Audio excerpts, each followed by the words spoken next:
Protagonist की voice आती है जो कि कह रहा था, रीना, क्या तुम्हें उस टिलमॉन कैसल के बारे में पता है? इन 200 सालों में ऐसा एक भी एनिमी नहीं है जो कि उसे नीचे गिरा सके। इसके ऊपर रीना कहती है, साइमन, आखिर तुम अचानक से ये क्या कह रहे हो? और तुम्हें यहाँ से अब जाना चाहिए, और ये ऐसी जगह नहीं है जहाँ पर हमें साथ रहना चाहिए। ये सुनकर साइमन कहता है, अरे तुम्हें डरने की कोई भी ज़रूरत नहीं है, यहाँ पर कोई भी नहीं आने वाला। इस पर रीना कहती है, अच्छा ठीक है, लेकिन अभी मुझे क्लीनिंग ड्यूटी पे जाना है और इसमें बहुत कम टाइम लगेगा। लेकिन वहाँ पर साइमन अपने ख्वाब सजाते हुए कहता है, वो जगह सच में काफ़ी ज़्यादा सुंदर है और इस दिन के उजाले में वो बहुत ज़्यादा ही खूबसूरत लग रही है और मुझे तुम्हें वो जगह अंदर से दिखानी है। रीना कहती है, क्या हुआ अगर वो इतनी खूबसूरत दिख रही है, लेकिन वो बस एक ज़मीन है जो कि नोबल्स की है और हम वहाँ पर कभी भी नहीं रह सकते। बट साइमन के प्लान्स कुछ अलग थे। वो रीना से कहता है, लेकिन हाँ, मैं वहाँ पर एक घर ले सकता हूँ क्योंकि मैं इस बार इंटरमीडिएट मैच के लिए प्रमोट हो जाऊँगा, क्योंकि मैंने न्यू गोलम के ऊपर एक थीसिस लिखी है जो कि मेरे सीनियर को काफ़ी ज़्यादा अच्छी लगी और उन्होंने मुझे कहा कि अगर एल्डर मुझे एक्नॉलेज करते हैं तो मैं ज़रूर से प्रमोट हो पाऊँगा। मगर हाँ, मैं इतना भी बड़ा घर नहीं ले पाऊँगा, लेकिन हाँ, इतना तो ले पाऊँगा कि जिसमें हम दोनों रह पाएंगे। और फाइनली हमें इस वाले पैनल में रीना को दिखाया जाता है जो कि सच में बहुत ज़्यादा ही खूबसूरत लग रही थी और उसी के प्यार में हमारा मेन प्रोटैगनिस्ट यानी कि साइमन खो चुका था। इसलिए वो उससे कहता है, रीना, क्या तुम मुझसे शादी करोगी? यानी कि वो उसे प्रपोज कर देता है और उसका हाथ पकड़ के बड़े ही धीमे लहजे में उससे कहता है, रीना, मुझे पता है तुमने अभी तक बहुत ज़्यादा ही सफ़र किया है और अभी से मैं ये मेक श्योर करूँगा कि मैं इस दुनिया की सारी खुशी तुम्हारे कदमों में ला के रख सकूँ।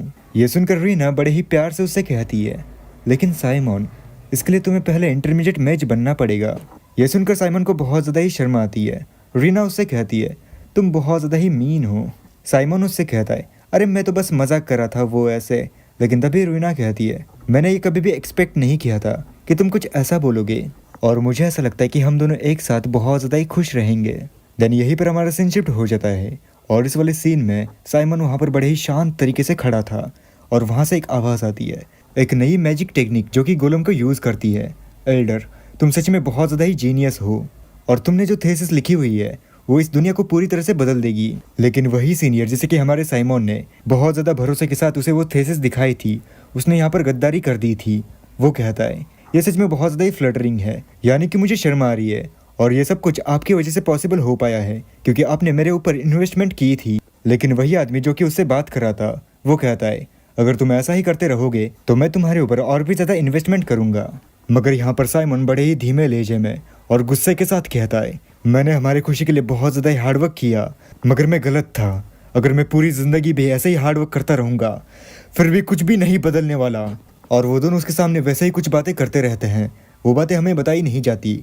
लेकिन तभी वो एल्डर कहता है, मगर सीनियर, आखिर आप उस रिक्वेस्ट के बारे में क्या सोचते हैं? इसके ऊपर वो एल्डर कहता है, हाँ, मैं उसके बारे में नहीं भूला हूँ। और यहाँ पर साइमन के पीछे से किसी को लाया जा रहा था। वो एल्डर कहता है, लेकिन क्या ये तुम्हारे लिए सही रहेगा? वो एक निचली जाति की लड़की है और वहाँ पर साइमन के पीछे से रीना को लाया गया था। रीना साइमन को देख के कहती है, साइमन, और उसे वहाँ पर देख के साइमन की रूह तक कांप गई थी। उसके मुंह से बस एक ही लफ्ज़ निकला था, रीना। वो अपनी पिछली बात कंटिन्यू करते हुए कहता है, अगर ऐसी भी बात है तो वो जो चाहे वो हमसे नहीं ले सकते। वहाँ पर उसी ने उस एल्डर से कह रहा था, जैसा कि मैंने सुना था कि ये लड़की बहुत ज़्यादा ही खूबसूरत है और वो बिल्कुल वैसी ही है। इसके ऊपर वो एल्डर कहता है, हाँ, तुमने सही कहा, और अगर वो निचले जाति की नहीं होती तो वो यहाँ पर काफ़ी अच्छी लाइफ गुजार पाती। वहाँ पर साइमन बड़े ही गुस्से में कहता है, मैंने अपनी पूरी जिंदगी बहुत ज़्यादा सपने देखे हैं और मुझे उन्हें प्रोटेक्ट करना ही होगा। ये कहते कहते वो अपने मैजिक से वहाँ पर एक रासिंग गन बना देता है और उन लोगों के ऊपर अटैक करते हुए कहता है, आखिर तुम लोगों की हिम्मत भी कैसे हुई? मैं तुम लोगों को कचरे की तरह डिस्ट्रॉय कर दूंगा। तुम बहन के घोड़ों, उसके ऊपर एक हाथ भी नहीं डालना। उसे ऐसे देखकर वो एल्डर कहता है, तुम कमीने, और अपने हाथों में मैजिक को लेकर कहता है, तुम्हें अपनी जगह अभी तक पता नहीं है, तुम बस एक छोटे से कचरा हो। ये कहते ही वो उसके ऊपर एक लाइटनिंग स्ट्राइक करता है जिसकी वजह से वहाँ पर साइमन गिर जाता है। उसे ऐसी हालत में देखकर रीना वहाँ पर बहुत ज़्यादा ही रो रही थी, लेकिन साइमन की आंखें वहीं पर बंद हो जाती है, यानी कि वो वहाँ पर बेहोश हो चुका था, ना कि मर चुका था। आगे हमें प्रिजन का सीन दिखाया जाता है जहाँ पर साइमन उन चूहों के साथ खेल रहा था और वहाँ पर एक चूहे को उठा के वो कहता है, यहाँ पर कुछ भी नहीं है जो कि मैं कर सकता हूँ, और उस चूहे को वहीं पर खा लेता है और कहता है, लेकिन मुझे यहाँ पर सर्वाइव करना ही होगा। और उसके पीछे से एक गार्ड कहता है, जरा देखो तो इसकी तरफ, ये सच में उस चूहे को खा रहा है। मगर उसी के बगल वाला गार्ड उससे कहता है, अरे छोड़ो उसे, मुझे नहीं लगता कि एक मैजिक टावर का मेज भी इस स्टेट में कुछ कर पाएगा। और वो गार्ड साइमन से कहता है, अरे मेरे भाई, मैंने तुम्हें पहले ही सब कुछ बता के रखा है। अगर तुम उन्हें उस गोलम को समन करने में हेल्प करते हो तो वो ज़रूर तुम्हें यहाँ से रिलीज़ कर देंगे। आगे वो पहले वाला गार्ड उससे कहता है, अरे ओए, तुम मेरी बात सुन रहे हो? लेकिन वो दूसरा गार्ड उससे कहता है, अरे मैंने तुम्हें पहले बताया था ना कि ये उस लड़की की मौत के बाद पूरी तरह से पागल हो चुका है। और वो दोनों गार्ड वहाँ से जाते हुए कहते हैं, आखिर वो लड़की क्यों मरी? दूसरा गार्ड उससे कहता है, उस लड़की ने अपनी सुसाइड को कमिट कर लिया था, वो भी अपनी इज्जत को बचाने के लिए।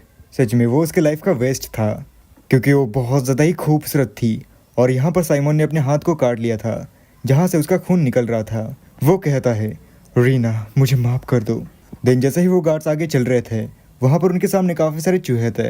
एक गार्ड कहता है, आखिर तुम लोग यहाँ पर क्यों हो? क्या तुम किसी का वेट कर रहे हो? लेकिन दूसरा गार्ड कुछ सोचते हुए कहता है, हाँ कभी कभी।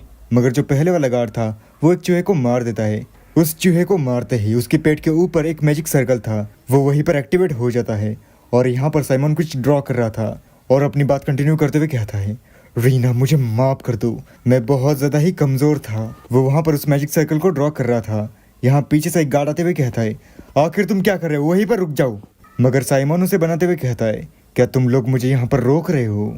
मगर मैंने तो बस अभी से शुरू किया है। देन वो उस मैजिक सर्कल को एक्टिवेट कर देता है। जैसे वो उस मैजिक सर्कल को एक्टिवेट करता है, यहाँ पर चूहों के बीच कुछ रिएक्शन होने लगती है। वो कहता है, अगर मैं और ज़्यादा स्ट्रांग होता तो मैं तुम्हें कभी भी नहीं खोता। और उसका ऐसा कहते ही वहाँ पर एक ज़ोरदार ब्लास्ट हो जाता है और वहाँ से एक बड़ा सा गोलम निकल के बाहर आ जाता है। वो गोलम सच में बहुत ज़्यादा ही बड़ा था। उस गोलम को अपने सामने देखकर वो गार्ड्स काफ़ी ज़्यादा डर चुके थे। उनकी ऐसी शक्ल देख के साइमन कहता है, हाँ ऐसा ही चेहरा रीना का भी हुआ था। और वो गोलम उन गार्ड्स को वहीं पर मार देता है। यहाँ पर साइमन कहता है, आखिर मैं जिंदा क्यों हूँ? इस रीज़न को सोच सोच के मैं अब थक चुका हूँ, लेकिन ये ज़रूर से इस वजह से होगा क्योंकि मुझे इस पापी दुनिया से अपना बदला लेना है। और ये जगह जहाँ पर हम दोनों खुश नहीं रह सके। रीना, तुम्हें इसके बारे में चिंता करने की बिल्कुल भी ज़रूरत नहीं है, क्योंकि अब मैं पहले जैसा वीक बिल्कुल भी नहीं रहने वाला। अब मेरे पास जो भी पावर आएगी मैं उसे हासिल कर लूँगा और मैं यहाँ पर सब कुछ बदल के रख दूँगा। और साइमन के सामने वही एल्डर था जो कि कह रहा था, साइमन तुम कमीने। और वहाँ पर साइमन उसके सामने गोलम के ऊपर खड़ा था। वो एल्डर कहता है, क्या तुम पागल हो चुके हो? आखिर तुम ब्लैक मैजिक को इस्तेमाल भी कैसे कर सकते हो? और तो और तुम उन डीमंस के साथ कैसे काम कर सकते हो? मगर साइमन उससे कहता है, आखिर तुम किस बारे में बात कर रहे हो? वहाँ पर वही सीनियर डरते हुए कहता है, प्लीज़ मुझे छोड़ दो, और मैं वो हूँ जो कि तुम्हें यहाँ का मास्टर भी बना सकता है। और अगर तुम मेरी जान बख्श देते हो तो मैं वो सब कुछ करूँगा जो तुम मुझसे कहोगे। मगर साइमन एक मैजिक स्पेल को कास्ट करते हुए कहता है, तुमने कहा कुछ भी? तो क्या तुम एक मरे हुए को जिंदा कर सकते हो? और वहाँ पर उसे एक ही पल में राख बना देता है। आगे साइमन कहता है, ये पापी दुनिया, रीना, मैं तुम्हारे लिए इस पूरी दुनिया को बर्बाद कर दूंगा। देन हमारा सीन कहीं और शिफ्ट हो जाता है, जहाँ पर एक शख्स एम्परर के सामने खड़ा था। वहाँ पर एम्परर कहते हैं, हीरो लेकान, इस दुनिया पे जो अंधेरे का साया मंडरा रहा है उससे तुम्हें इस दुनिया को बचाना ही होगा। यानी कि वही डीमन किंग की आर्मी जिसकी वजह से इस दुनिया के ऊपर अंधेरे का साया मंडरा रहा है। मतलब कि यहाँ पर हमारे साइमन की ही बात हो रही है। आगे एम्परर कहते हैं, उन्होंने यहाँ पर देवताओं की जगह पर कब्जा कर लिया है और काफी सारे निर्दोष लोगों को मार दिया है। और उनकी मायावी सेना ने पहले ही 2 राज्य और एक सल्तनत को पूरी तरह से बर्बाद कर दिया है। और इस पूरी दुनिया की किस्मत अब तुम्हारे हाथों में है। हीरो लेकान, अब तुम्हें ही सब कुछ करना है। तुम मेहरबानी करके उस डीमन किंग को खत्म कर दो। दिन अगले सीन में हीरो उसके सेना के सामने बड़ा ही जोश भरा भाषण दे रहा था। वो कहता है, डिवाइन एट्रिना एम्पायर के जाबाज योद्धा हूँ, हमें उन दरिंदों से इस दुनिया को बचाना ही होगा। और चाहे कुछ भी हो जाए हम पीछे बिल्कुल भी नहीं हटेंगे, क्योंकि ये हमारे परिवारों का सवाल है और तो और इस दुनिया के भविष्य का भी। और अभी मैं ये ऐलान करता हूँ कि आज चाहे कुछ भी हो जाए हम डीमन किंग के सामने आखिरी दम तक खड़े रहेंगे। अब इस वाले सीन में हमें साइमन की पास्ट की मेमोरी दिखाई जाती है, जहाँ पर वो बुक्स लेके खड़ा था। उसे के सामने रीना थी। वो उससे कहती है, साइमन क्या तुमने उस न्यूज़ के बारे में सुना है? आखिर वो एक बच्चे का हाथ कैसे काट सकते हैं, वो भी बस इसलिए क्योंकि उसने एक ब्रेड ही चुराया था। देन वो जोर से कहती है, आखिर नोबल्स एक छोटे से बच्चे को ऐसे पनिशमेंट कैसे दे सकते हैं, और उन्हें यही नहीं पता कि भूख आखिर क्या होती है। लेकिन साइमन उससे कहता है कि वो काफ़ी ज़्यादा ज़ोर से बोल रही है, उसे डर है कि उनकी बातें कोई सुन ना ले। मगर रीना बोलती है, उस बच्चे को पनिशमेंट बस इसलिए मिली क्योंकि वो निचली जाति में पैदा हुआ है, और वैसे भी हमें कहाँ जन्म लेना है ये थोड़ी ना हमारे हाथों में होता है। साइमन उसकी ये बातें बड़े ही गौर से सुन रहा था। देन वो उससे कहता है, हाँ वो दिन जल्दी आ जाएगा जिस दिन हमारा सोशल स्टेटस बिल्कुल भी मैटर नहीं करेगा और हम फ्रीली जी पाएंगे। मगर रीना उसके करीब जाके कहती है, साइमन वो दिन ऐसा ही वेट करके नहीं आएगा। साइमन कहता है, तो आखिर तुम क्या चाहते हो कि मैं क्या करूं? इसके ऊपर रीना कहती है, हमें इस दुनिया को बदलना पड़ेगा, वरना जो हमारे बच्चे होंगे वो भी ऐसे ही सफ़र करेंगे। ये सुनकर साइमन बहुत ज़्यादा ही शर्मा जाता है। वो हड़बड़ी में कहता है, क्या हमारे बच्चे? लेकिन हमारी तो शादी भी अभी तक नहीं हुई। रीना कहती है, वो इतना इम्पोर्टेंट नहीं है, मेरा मैसेज अलग था। मगर एक सेकेंड, क्या तुम मुझसे शादी नहीं करना चाहते? ये सुनकर साइमन और भी ज़्यादा शर्मा जाता है। वो वैसे ही शर्माते हुए और उन बुक्स को उठाते हुए कहता है, हाँ मैं करना चाहता हूँ, लेकिन मैं अभी उसके लिए तैयार नहीं हूँ। ये सुनकर रीना कहती है, तुम तैयार नहीं हो या फिर तुम करना नहीं चाहते? साइमन कहता है, ऑफ कोर्स मैं करना चाहता हूँ। देन रीना कहती है, सच में तुम बहुत ज़्यादा अजीब हो। और बड़े ही प्यार से कहती है, तुम बहुत ज़्यादा ही शर्मा जाते हो, लेकिन प्रोबेबली मैं वो इकलौती शख्स हूँ जो कि तुमसे शादी करेगी।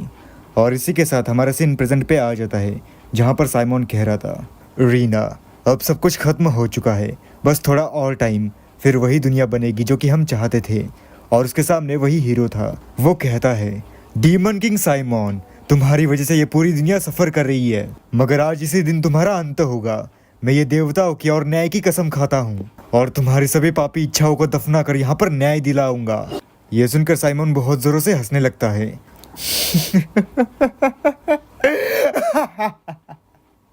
क्या देवताओं का और न्याय?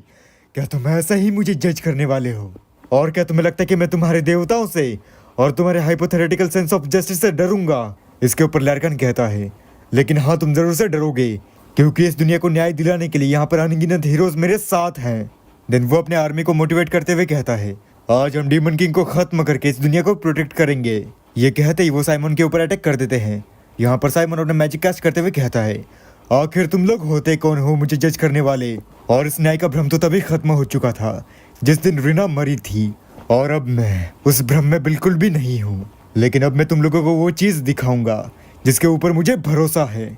ये कहते ही वहाँ की पूरी जमीन हिलने लगती है और वहाँ से एक गोलम बाहर निकल के आता है। यहाँ पर साइमन कहता है, और वो चीज़ है ताकत। और ऐसा ही वहाँ पर एक और गोलम समन हो जाता है। यहाँ पर साइमन कहता है, हीरो जरा देखो इसे, आज असली न्याय होगा, और आज से ही यहाँ पर न्यू एरा की शुरुआत होगी। और वहाँ पर काफ़ी सारे गोलम समन हो जाते हैं, और अगले सीन में वहाँ पर युद्ध चालू हो जाता है। वहाँ पर 2 सोल्जर्स थे जिनकी फटके हाथ में आ गई थी। उसमें से एक सोल्जर कहता है, ये गोलम्स काफ़ी ज़्यादा हैं। दूसरा सोल्जर कहता है, तुम डरो मत, और अगर आज हम पीछे हटते हैं तो हमारा भविष्य बिल्कुल भी नहीं होगा। मगर साइमन उनसे कहता है, तुम लोग बेवकूफ़ हो, नहीं तुम लोग कचरा हो जो कि अपना सोशल स्टेटस यहाँ पर लेके आया है। और आखिर तुम लोगों की मेरी ताकत को रेजिस्ट करने की हिम्मत भी कैसे हुई? देन अगले सीन में वहाँ पर गोलम्स ने उस पूरे युद्ध भूमि का रुख ही चेंज कर दिया था। वहाँ पर साइमन कहता है, अब ये सब कुछ खत्म होता है और मैं तुम लोगों को आज एक अच्छा सबक सिखाऊंगा। वहाँ पर लैरकन कहता है, डीमन किंग साइमन, मैं तुम्हें कभी भी माफ नहीं कर सकता। वैसे कहते ही वो एक गोलम के ऊपर स्ट्राइक मार देता है और कहता है, आज चाहे जो भी हो मैं तुम्हें खत्म करके ही रहूंगा। वो उस एक ही स्ट्राइक में उस गोलम को मार देता है। यहाँ पर ये देखकर साइमन भी चौंक गया था। वो अपने मन में कहता है, उसने एक एलाइट गोलम को बस एक ही स्ट्राइक में हरा दिया। अब मैं समझ पा रहा हूँ वो रीजन जिसकी वजह से मैं लिविया किंगडम को हरा नहीं पा रहा हूँ, वो भी उनके ऊपर इतने सारे गोलम भेज के। तो वो सब कुछ तुम्हारी वजह से हो रहा है। देन वो उससे कहता है, हीरो लैरकान। लैरकान भी कहता है, डीमन किंग साइमन। और वो दोनों एक साथ ही कहते हैं, आज तुम मरोगे। और वैसा ही वो युद्ध चालू रहता है। उस युद्ध में काफी सारी जानें भी गई और अंत में यहाँ पर दोनों ही अपने घुटने पे थे। देन वहाँ पर लैरकन कहता है, तो चलो अब इसे खत्म करते हैं, और उस गोलम को भी तबाह कर देता है। साथ ही साथ कहता है, डीमन किंग साइमन। यहाँ पर साइमन अपने घुटने पे था। वो कहता है, हीरो लैरकन, क्या तुम्हें पता है ये दुनिया कितनी जालिम है?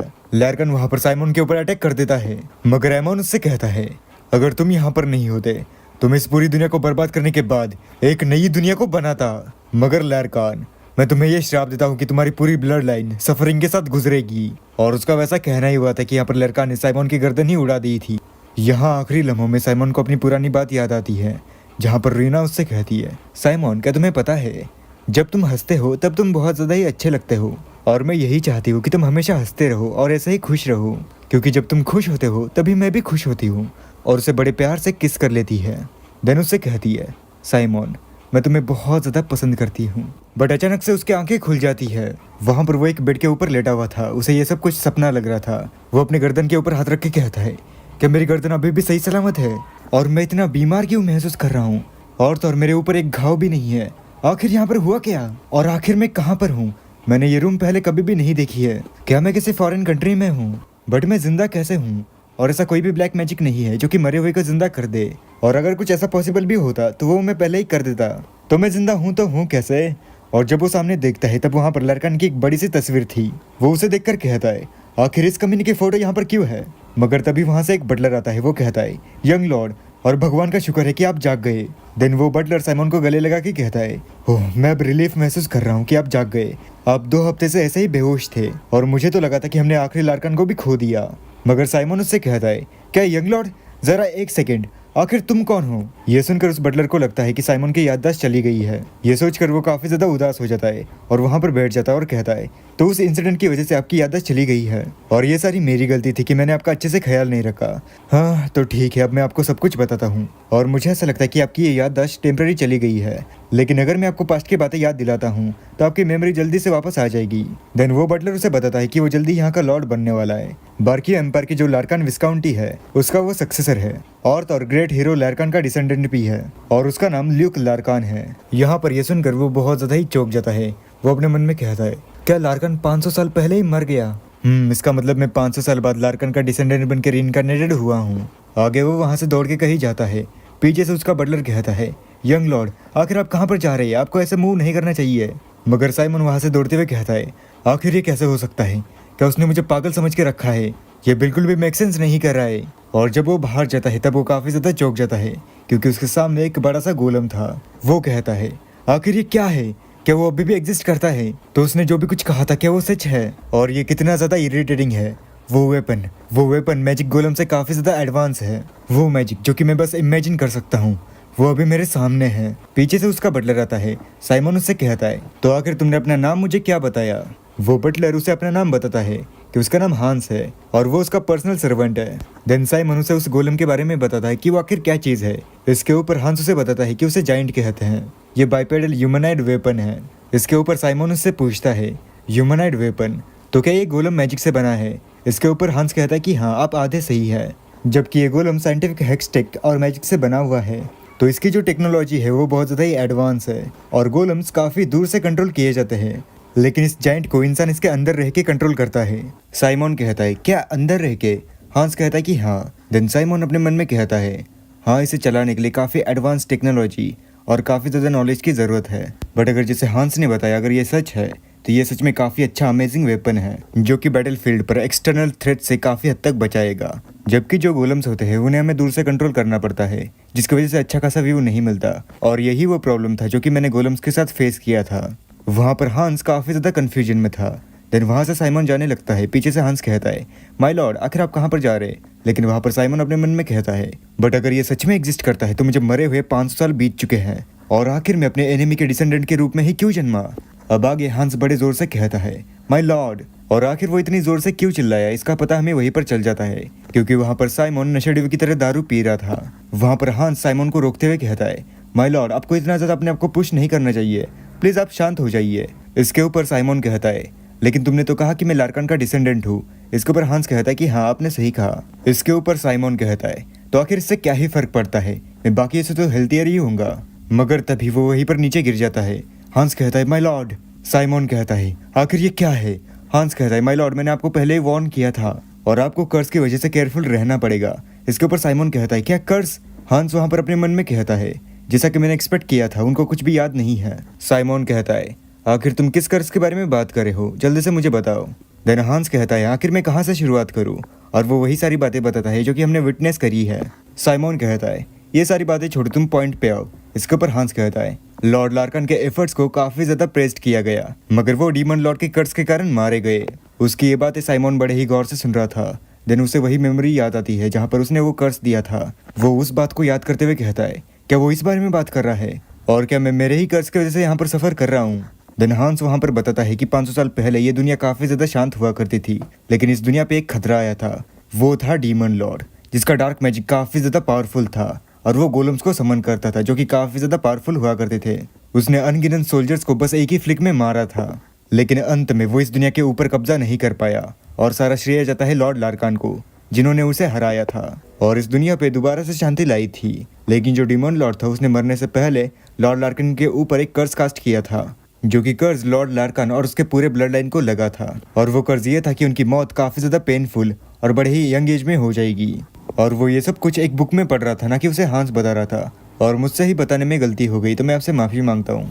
वो बुक पढ़ने के बाद वो कहता है तो उन्होंने वो सब कुछ लिखा है जो कि उन्हें अच्छा लगा। और वो मैं नहीं था जिसने कि पहले कर्ज को कास्ट किया था। और वैसे भी क्या वो कर्ज पे बिलीव करते हैं? लेकिन ठीक है, मैं अपने ही गलती की वजह से हारा था। लेकिन एक सेकेंड, आखिर मैं अपने ही एनिमी के टेरिटरी में क्यों आया? तो अब लगता है कि वो मैं ही था जिसे कि कर्ज लगा है। तो अब मुझे इस दूसरी जिंदगी में मुझे अपने वो सारे के सारे गोल्स पूरे करने होंगे, क्योंकि मैं ऐसे ही रीना को फेस नहीं कर पाऊंगा। और 500 सालों में ये दुनिया तो और भी ज़्यादा बदतर हो चुकी होगी। लेकिन अब ये मैटर नहीं करता कि कितने साल गुजरे हैं, क्योंकि मुझे ऐसा लगता है कि मेरे जो फॉलोअर्स हैं वो ज़रूर से ख़त्म हो चुके होंगे। तो मुझे इस दुनिया के बारे में बहुत कुछ सीखना पड़ेगा। और अगर मैं अपने बचे हुए फॉलोअर्स को रीयूनाइट कर पाता हूँ तो मैं ज़रूर से इस बार इस दुनिया को पूरी तरह से बदल दूंगा। देन वो वैसे ही वहाँ पर दारू पीते हुए कहता है, मेरे फॉलोअर्स को ढूंढना गया भाड़ में। यहाँ के लोग तो डीमन लॉर्ड को पूरी तरह से भूल चुके हैं। और अब तो ये बहुत ज़्यादा ही हो रहा है। 500 साल बीत चुके हैं लेकिन मेरे एग्जिस्टेंस का कोई ट्रेस ही नहीं है।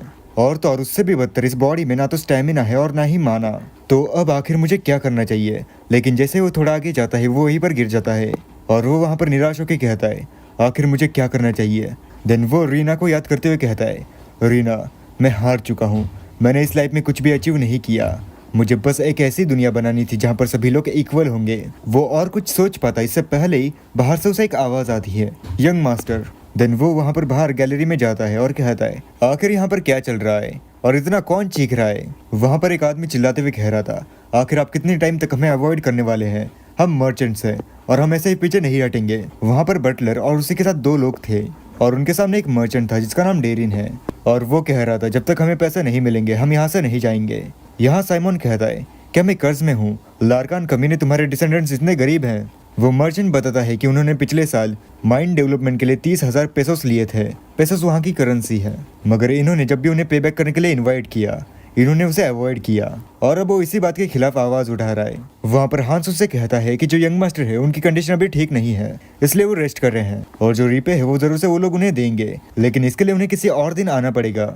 मगर वो मर्चेंट साफ साफ इसके खिलाफ था। वो कहता है कि जब तक यंग मास्टर यहाँ पर नहीं आएंगे वो यहाँ से नहीं जाएगा। ये सुनकर वो लोग काफी ज्यादा परेशान हो जाते हैं। उनका ऐसा रिएक्शन देख के वो मर्चेंट कहता है, तुम्हारा रिएक्शन देख के ऐसा लगता है कि तुम लोग रीपे करने के लिए एबल नहीं हो, और जो 30,000 पेसोस है वो इतनी भी छोटी अमाउंट नहीं है।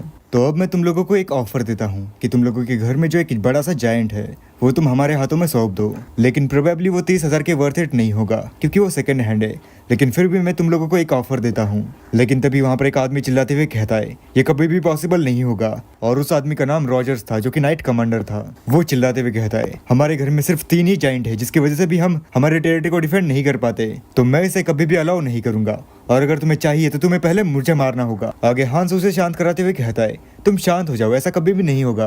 बट तभी उनके साथ जो अकाउंटेंट था जिसका नाम डिक्सन था वो कहता है, हम ऐसा क्यों नहीं करते, ऑफर को स्वीकार करने के बजाय टेम्पररी टैक्सेस को बढ़ाए। क्या मतलब कि ये निर्मला सीतारमन का तरीका है। मगर हांस उससे कहता है, डिक्सन, क्या तुम्हें पता नहीं कि हमारे लोग कैसे हैं और यहाँ पर काफी कम लोग हैं, और अगर ऐसा कुछ किया तो वो भी यहाँ से चले जाएंगे। इसके ऊपर डिक्सन कहता है, अगर ऐसी बात है तो हमें वो जायंट उनके हवाले करना ही होगा।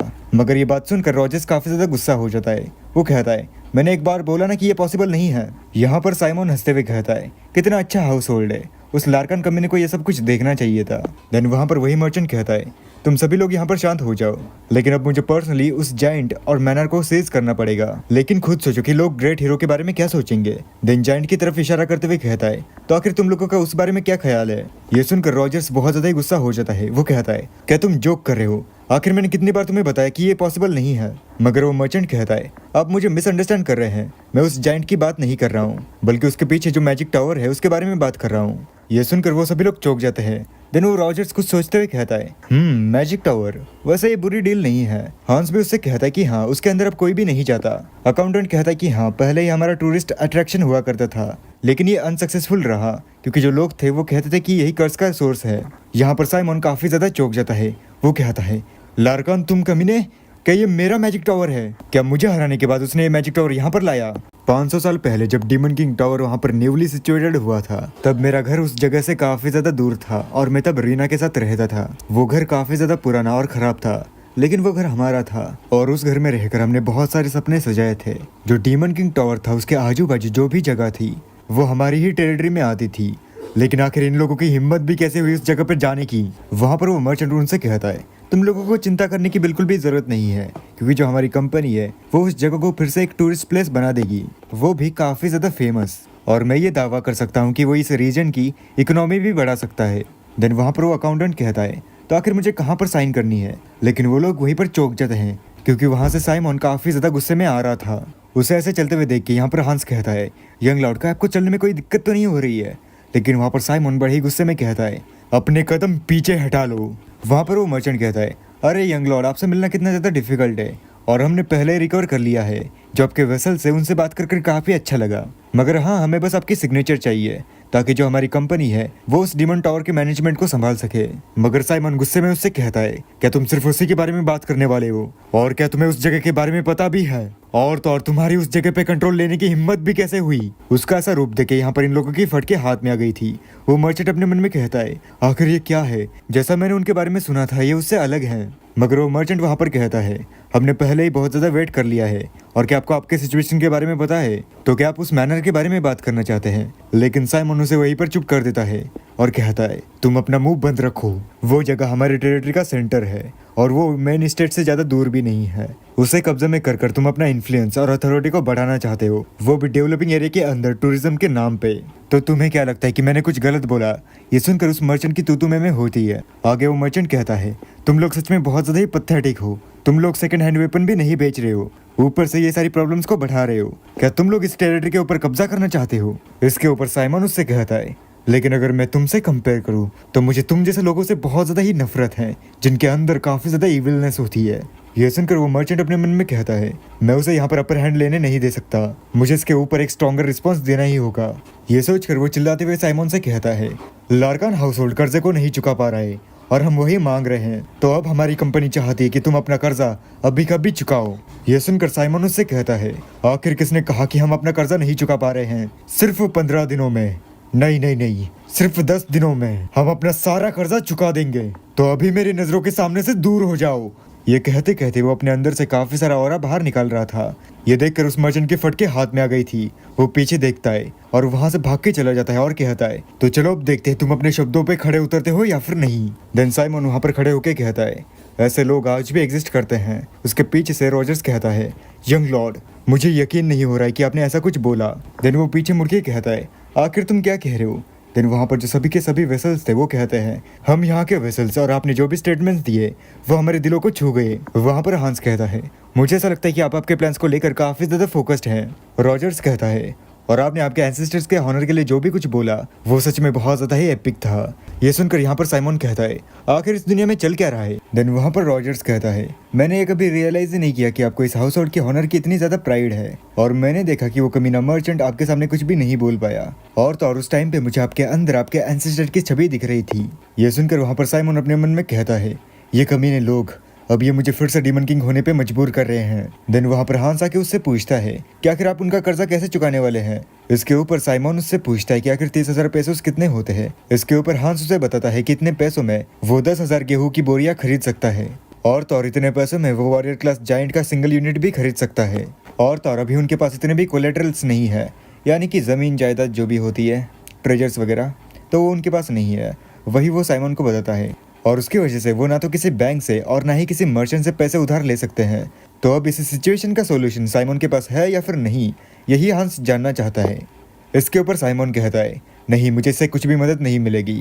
हांस कहता है, तो क्या आप सिर्फ खड़े होकर तमाशा देखने वाले हैं। इसके ऊपर साइमन वहां से जाते हुए कहता है, नहीं, मैं वो कर्ज अपने तरीके से चुकाऊंगा, और तुम सभी लोग बस खड़े होकर वहां पर देखना। देन यहीं पर हमारा सीन शिफ्ट हो जाता है। यहाँ पर एमन उसके एसेट्स और फैकल्टीज देख रहा था, और तो वहाँ पर खाने का भी काफी ज्यादा मसला था। देन वहाँ पर उन सभी पेपर्स को उड़ाते हुए कहता है, क्या ये वो हाउस होल्ड नहीं है जिसने की ग्रेट डिमन लॉर्ड को हराया था, और आखिर यहाँ पर कुछ भी क्यों नहीं है, क्या तुम लोगों ने यहाँ पर सब कुछ चुरा लिया। इसके ऊपर हांस कहता है कि नहीं नहीं, हमने कुछ भी नहीं चुराया, और आखिर आप ये कह भी कैसे सकते हैं। और हाँ, मैं आपकी बातें समझता हूँ, लेकिन आप उससे पहले ये जीनोलॉजी देख लीजिए। इसके ऊपर साइमन उससे कहता है, क्या तुम्हें लगता है कि मैं उसे देखूंगा। देन हांस उसे बताता है कि डीमन किंग को मारने के बाद जो लार्कान था उसे जो साउथ की एक बड़ी सी टेरिटरी है, लिविया किंगडम था, उसका मार्क्यूस बना दिया गया। इसके ऊपर साइमन उससे कहता है, हाँ तो। आगे हांस अपनी बात कंटिन्यू करता है कि जो ड्यूक बार्क्यू थे उन्होंने लिविया किंगडम के खिलाफ रिबेलियन कर दिया, जो कि विस्काउंट लार्कान को नहीं देखा गया, क्योंकि वो अपने सामने ऐसे अन्याय होते हुए नहीं देख सकते थे, जो कि वो डीमन किंग के कर्ज के अंडर थे। तो उसकी वजह से उनकी मौत काफी ज्यादा भयानक हुई। देन मार्क्यूस का टाइटल छीन के उन्हें वहां से भगा दिया गया। देन साइमन अपने मन में कहता है तो यहाँ पर आने का लार्कन का कोई भी इंटेंशन नहीं था, मगर इस घराने की फाइनेंशियल सिचुएशन बहुत ज्यादा ही खराब है। और ये भी काफी ज्यादा चौंकाने वाली बात है कि 500 साल बाद भी हम यहाँ पर सस्टेन कर रहे हैं। तो मैं तुमसे पूछता हूँ कि आखिर ऐसा क्यों है? इसके ऊपर हांस कहता है ये इसलिए क्योंकि आपके जो एंसेस्टर्स थे वो अपनी फॉर्मर ग्लोरी को वापस लाना चाहते थे। इसके ऊपर साइमन कहता है आखिर तुमने क्या कहा? हांस कहता है आपके एंसेस्टर्स ने कमबैक करने के लिए बहुत कुछ किया। हाँ, न जाने हमारा कमबैक कब होगा। लेकिन आगे हांस कहता है इवन दोनों ने अपने एसेट्स, अथॉरिटी, यहाँ तक कि उन्होंने अपना सब कुछ लगा दिया, लेकिन चाहे वो जो भी कुछ करे, लेकिन उस कर्ज की वजह से उनकी मौत काफ़ी ज़्यादा जल्दी होती थी। और ऐसा ही हमारा हाउस होल्ड बर्बाद हुआ, और जिसे लोग इसी बात से जानते हैं कि एक हीरो ने इस वर्ल्ड को बचाया था। साइमन कहता है मतलब ये डाउनफॉल है। लेकिन हांस कहता है मुझे पता नहीं आपको याद है या फिर नहीं, लेकिन आप जो 2 महीने के लिए अनकॉन्शियस थे वो भी उस जाइंट इंसिडेंट की वजह से हुआ था, क्योंकि आप इस हाउस होल्ड की रेपुटेशन को वापस लाने के लिए बहुत ज़्यादा ही मेहनत कर रहे थे। आप ये प्रूव करना चाहते थे कि आपके अंदर भी हीरो वाली क्वालिटीज़ हैं। उसकी ये सारी बातें साइमन वहाँ पर बड़े ही गौर से सुन रहा था। देन हांस कहता है यंग लॉर्ड, मगर साइमन कहता है तो करंट सिचुएशन पे हम कुछ भी नहीं कर सकते। आगे हांस उससे माफ़ी मांगता है कि वो उस घर का बटलर होने के बावजूद भी कुछ भी नहीं कर पा रहा है, मगर तभी बाहर कुछ देख के साइमन वहाँ पर चौंक जाता है। आगे बटलर उससे कहता है मगर हमारे पास जरूर से कोई रास्ता होगा। इसके ऊपर साइमन उससे कहता है इसकी कोई भी जरूरत नहीं है, मैंने पहले ही इसके बारे में कुछ सोच रखा है, और वैसे भी हमें सिर्फ उनका पैसा लौटाना है। देन ऐसे ही वो दिन वहाँ पर बीत जाता है। अब इस वाले सीन में वहाँ पर सभी लोग चौंके हुए थे। रॉजर्स वहाँ पर कहता है ऐसा कभी भी नहीं हो सकता। हांस कहता है जब उन्होंने कहा था कि वो उनका पैसा लौटा देंगे, तब मुझे बिल्कुल भी ऐसा नहीं लगा था कि वो कुछ ऐसा करेंगे। उन्होंने तो हीरो लार्कन का स्टैचू ही गायब कर दिया। वहाँ पर कुछ मेड थी, वो कहती है क्या मैं कोई सपना देख रही हूँ? और रॉजर्स कहता है मुझे यकीन नहीं हो रहा कि इस हाउस होल्ड का पिलर ही गायब हो चुका है। वहाँ हांस अपने मन में कहता है लॉर्ड लार्कन का स्टैचू कल तक तो यहीं पर था, तो आखिर आज कहाँ पर गायब हो गया? लेकिन अभी के लिए वो इतना इंपॉर्टेंट नहीं है, मुझे जल्द से जल्द यंग लॉर्ड को ढूंढना होगा। बट तभी वहाँ पर एक गार्ड आके कहता है मिस्टर हांस, यहाँ पर एक प्रॉब्लम है। हांस कहता है आखिर वो क्या है? लेकिन वो इतना इंपॉर्टेंट नहीं है, हमें जल्द से जल्द यंग लॉर्ड को ढूंढना होगा। लेकिन वो गार्ड कहता है मुझे ऐसा लगता है कि जब सिक्योरिटी यहाँ पर काफी ज्यादा लो थी तभी वो लोग यहाँ से चले गए। ये सुनकर हांस वहीं पर गिर जाता है और कहता है यंग लॉर्ड आखिर आप कहाँ पर चले गए? अब हमारा सीन साइमन की तरफ शिफ्ट हो जाता है, जहाँ पर वो एक बग्गी में उस स्टैचू को लेके जा रहा था, मगर तभी जो घोड़ा गाड़ी चला रहा था वो कहता है यंग लॉर्ड ये थोड़ा रूड है, लेकिन मैं आपसे एक क्वेश्चन पूछना चाहता हूँ। इसके ऊपर साइमन उससे कहता है हाँ तुम पूछ सकते हो, लेकिन आखिर तुम हो कौन? ये सुनकर वो आदमी कहता है जैसा मुझे लगा था वो मुझे भूल चुके हैं। आगे वो अपना इंट्रोडक्शन देते हुए कहता है मेरा नाम फिलिप है और मैं आपका गार्ड नाइट हूँ। और क्या सच में आप इस स्टैचू को बेचने वाले हैं? इसके ऊपर साइमन कहता है कि हाँ मुझे एक सिटी के बारे में पता है, हम वहीं पर बेचेंगे। देन फिलिप कहता है हाँ मुझे पता है कि हमें पैसों की काफ़ी ज़्यादा ज़रूरत है, लेकिन इस स्टैचू के पीछे 500 साल पुराना इतिहास है। ये सुनकर साइमन कहता है तो क्या ये 500 साल पुराने इतिहास मेरा पेट भरेगा? ये सुनकर फिलिप कहता है हाँ, लेकिन आप बस ये स्टैचू बेचकर उस कर्जे को चुका नहीं पाएंगे। मगर साइमन उसे बताता है कि इस स्टैचू को बेचना बस उसके प्लान का छोटा सा हिस्सा है।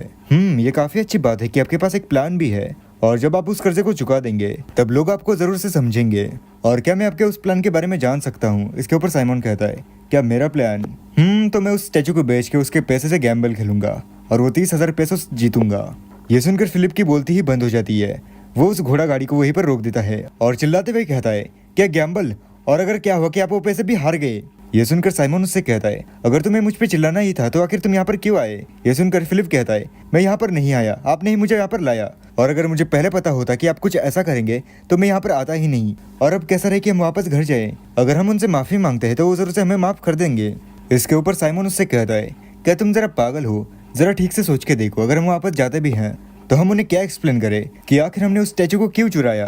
और अगर मेरा आंसर ये रहता है कि मुझे गैम्बलिंग के लिए पैसे चाहिए थे तो वो मुझे कभी भी माफ नहीं करेंगे, और मैं ये यकीन के साथ कह सकता हूँ कि वो मुझे हाउस होल्ड से एक्सपेल्ड कर देंगे। ये सुनकर फिलिप की फटके हाथ में आ जाती है, मगर हाँ मुझे ऐसा लगता है कि वो मुझे कभी भी ऐसा नहीं बताएंगे, क्योंकि मैं अभी भी यहाँ का यंग लॉर्ड हूँ। लेकिन जरा खुद के बारे में गेस करो, वो तुम्हें यहाँ से धक्के मारकर बाहर निकाल देंगे। तो अब मुझे बताओ तुम्हें बिना पैसों के वैग्रेंट बनना है या फिर इस हाउस होल्ड का हीरो? तो फिलिप अच्छे से चूज करो। इसको फिर फिलिप कहता है हाँ मैं आगे बढ़ते रहूंगा। साइमन कहता है हाँ बहुत बढ़िया, अब चलो। फिलिप अपने मन में सोचता है। कोमा से बाहर निकलने के बाद उनकी पूरी की पूरी पर्सनैलिटी चेंज हो चुकी है, लेकिन ये जो पर्सनैलिटी है वो काफी ज्यादा डेविल है। देन अब वो लोग अब्रॉड जाने के लिए एक शिप के पास आ जाते हैं। वहाँ पर फिलिप कहता है, क्या हम सच में वहाँ पर जाने वाले हैं? इसके ऊपर साइमन कहता है, तो क्या हमें पीछे लौट जाना चाहिए? ये सुनते ही फिलिप कहता है, अरे नहीं नहीं, आगे ही बढ़ते हैं। अब कुछ ही देर में उनकी शिप वहाँ से रवाना हो जाती है और वो दोनों लेमर की हार्बर सिटी में पहुंच जाते हैं, जहाँ पर वो स्टैचू को बेच देते हैं। और वहाँ पर फिलिप लड़ रहा था क्योंकि उसने काफी ज्यादा कम पैसे दिए थे, मगर फिर भी साइमन उसे रोक देता है और गैम्बलिंग हाउस का रास्ता दिखाने के लिए कहता है। आगे वो दोनों वहाँ से रास्ते पर चल रहे थे। साइमन कहता है, ये जगह काफी अच्छी है, लेकिन अब ये काफी ज्यादा बदल चुकी है। इसके ऊपर फिलिप उससे पूछता है, क्या वो पहले भी यहाँ पर आ चुका है? साइमन कहता है कि हाँ, लेकिन वो ऐसा नहीं था। और अपने मन में कहता है, उस काराकिन की वजह से हम यहाँ पर ऐसे ही नहीं आ सकते थे। तब ये जगह बस एक डेजर्टेड आइलैंड थी। लेकिन शुक्र है कि 500 साल बीत चुके हैं, लेकिन यहाँ पर आना इतना भी बुरा आइडिया नहीं था। बट तभी फिलिप कहता है, यंग लॉर्ड आपका बहुत बहुत शुक्रिया, और मुझे पता नहीं था कि आप यहाँ पर पहले भी आ चुके हैं। बट आपको जितना याद है ये उससे अलग है, क्योंकि ये जगह साउथर्न रीजन एम्पायर की दूसरी सबसे बड़ी सिटी है। इस पे साइमन कहता है, तो जो चीजें हैं वो कंटिन्यूसली चेंज होती रहती है। आगे फिलिप कहता है, पहले इस जगह पे कराकिन और बाकी के से मॉन्स्टर्स की वजह से आना इतना भी आसान नहीं हुआ करता था, मगर मैजिक इंजीनियरिंग में काफी ज्यादा डेवलपमेंट हुई, जिसकी वजह से अलग अलग वेपन्स आने लगे और ये जगह भी काफी ज्यादा पॉपुलेटेड हो गई।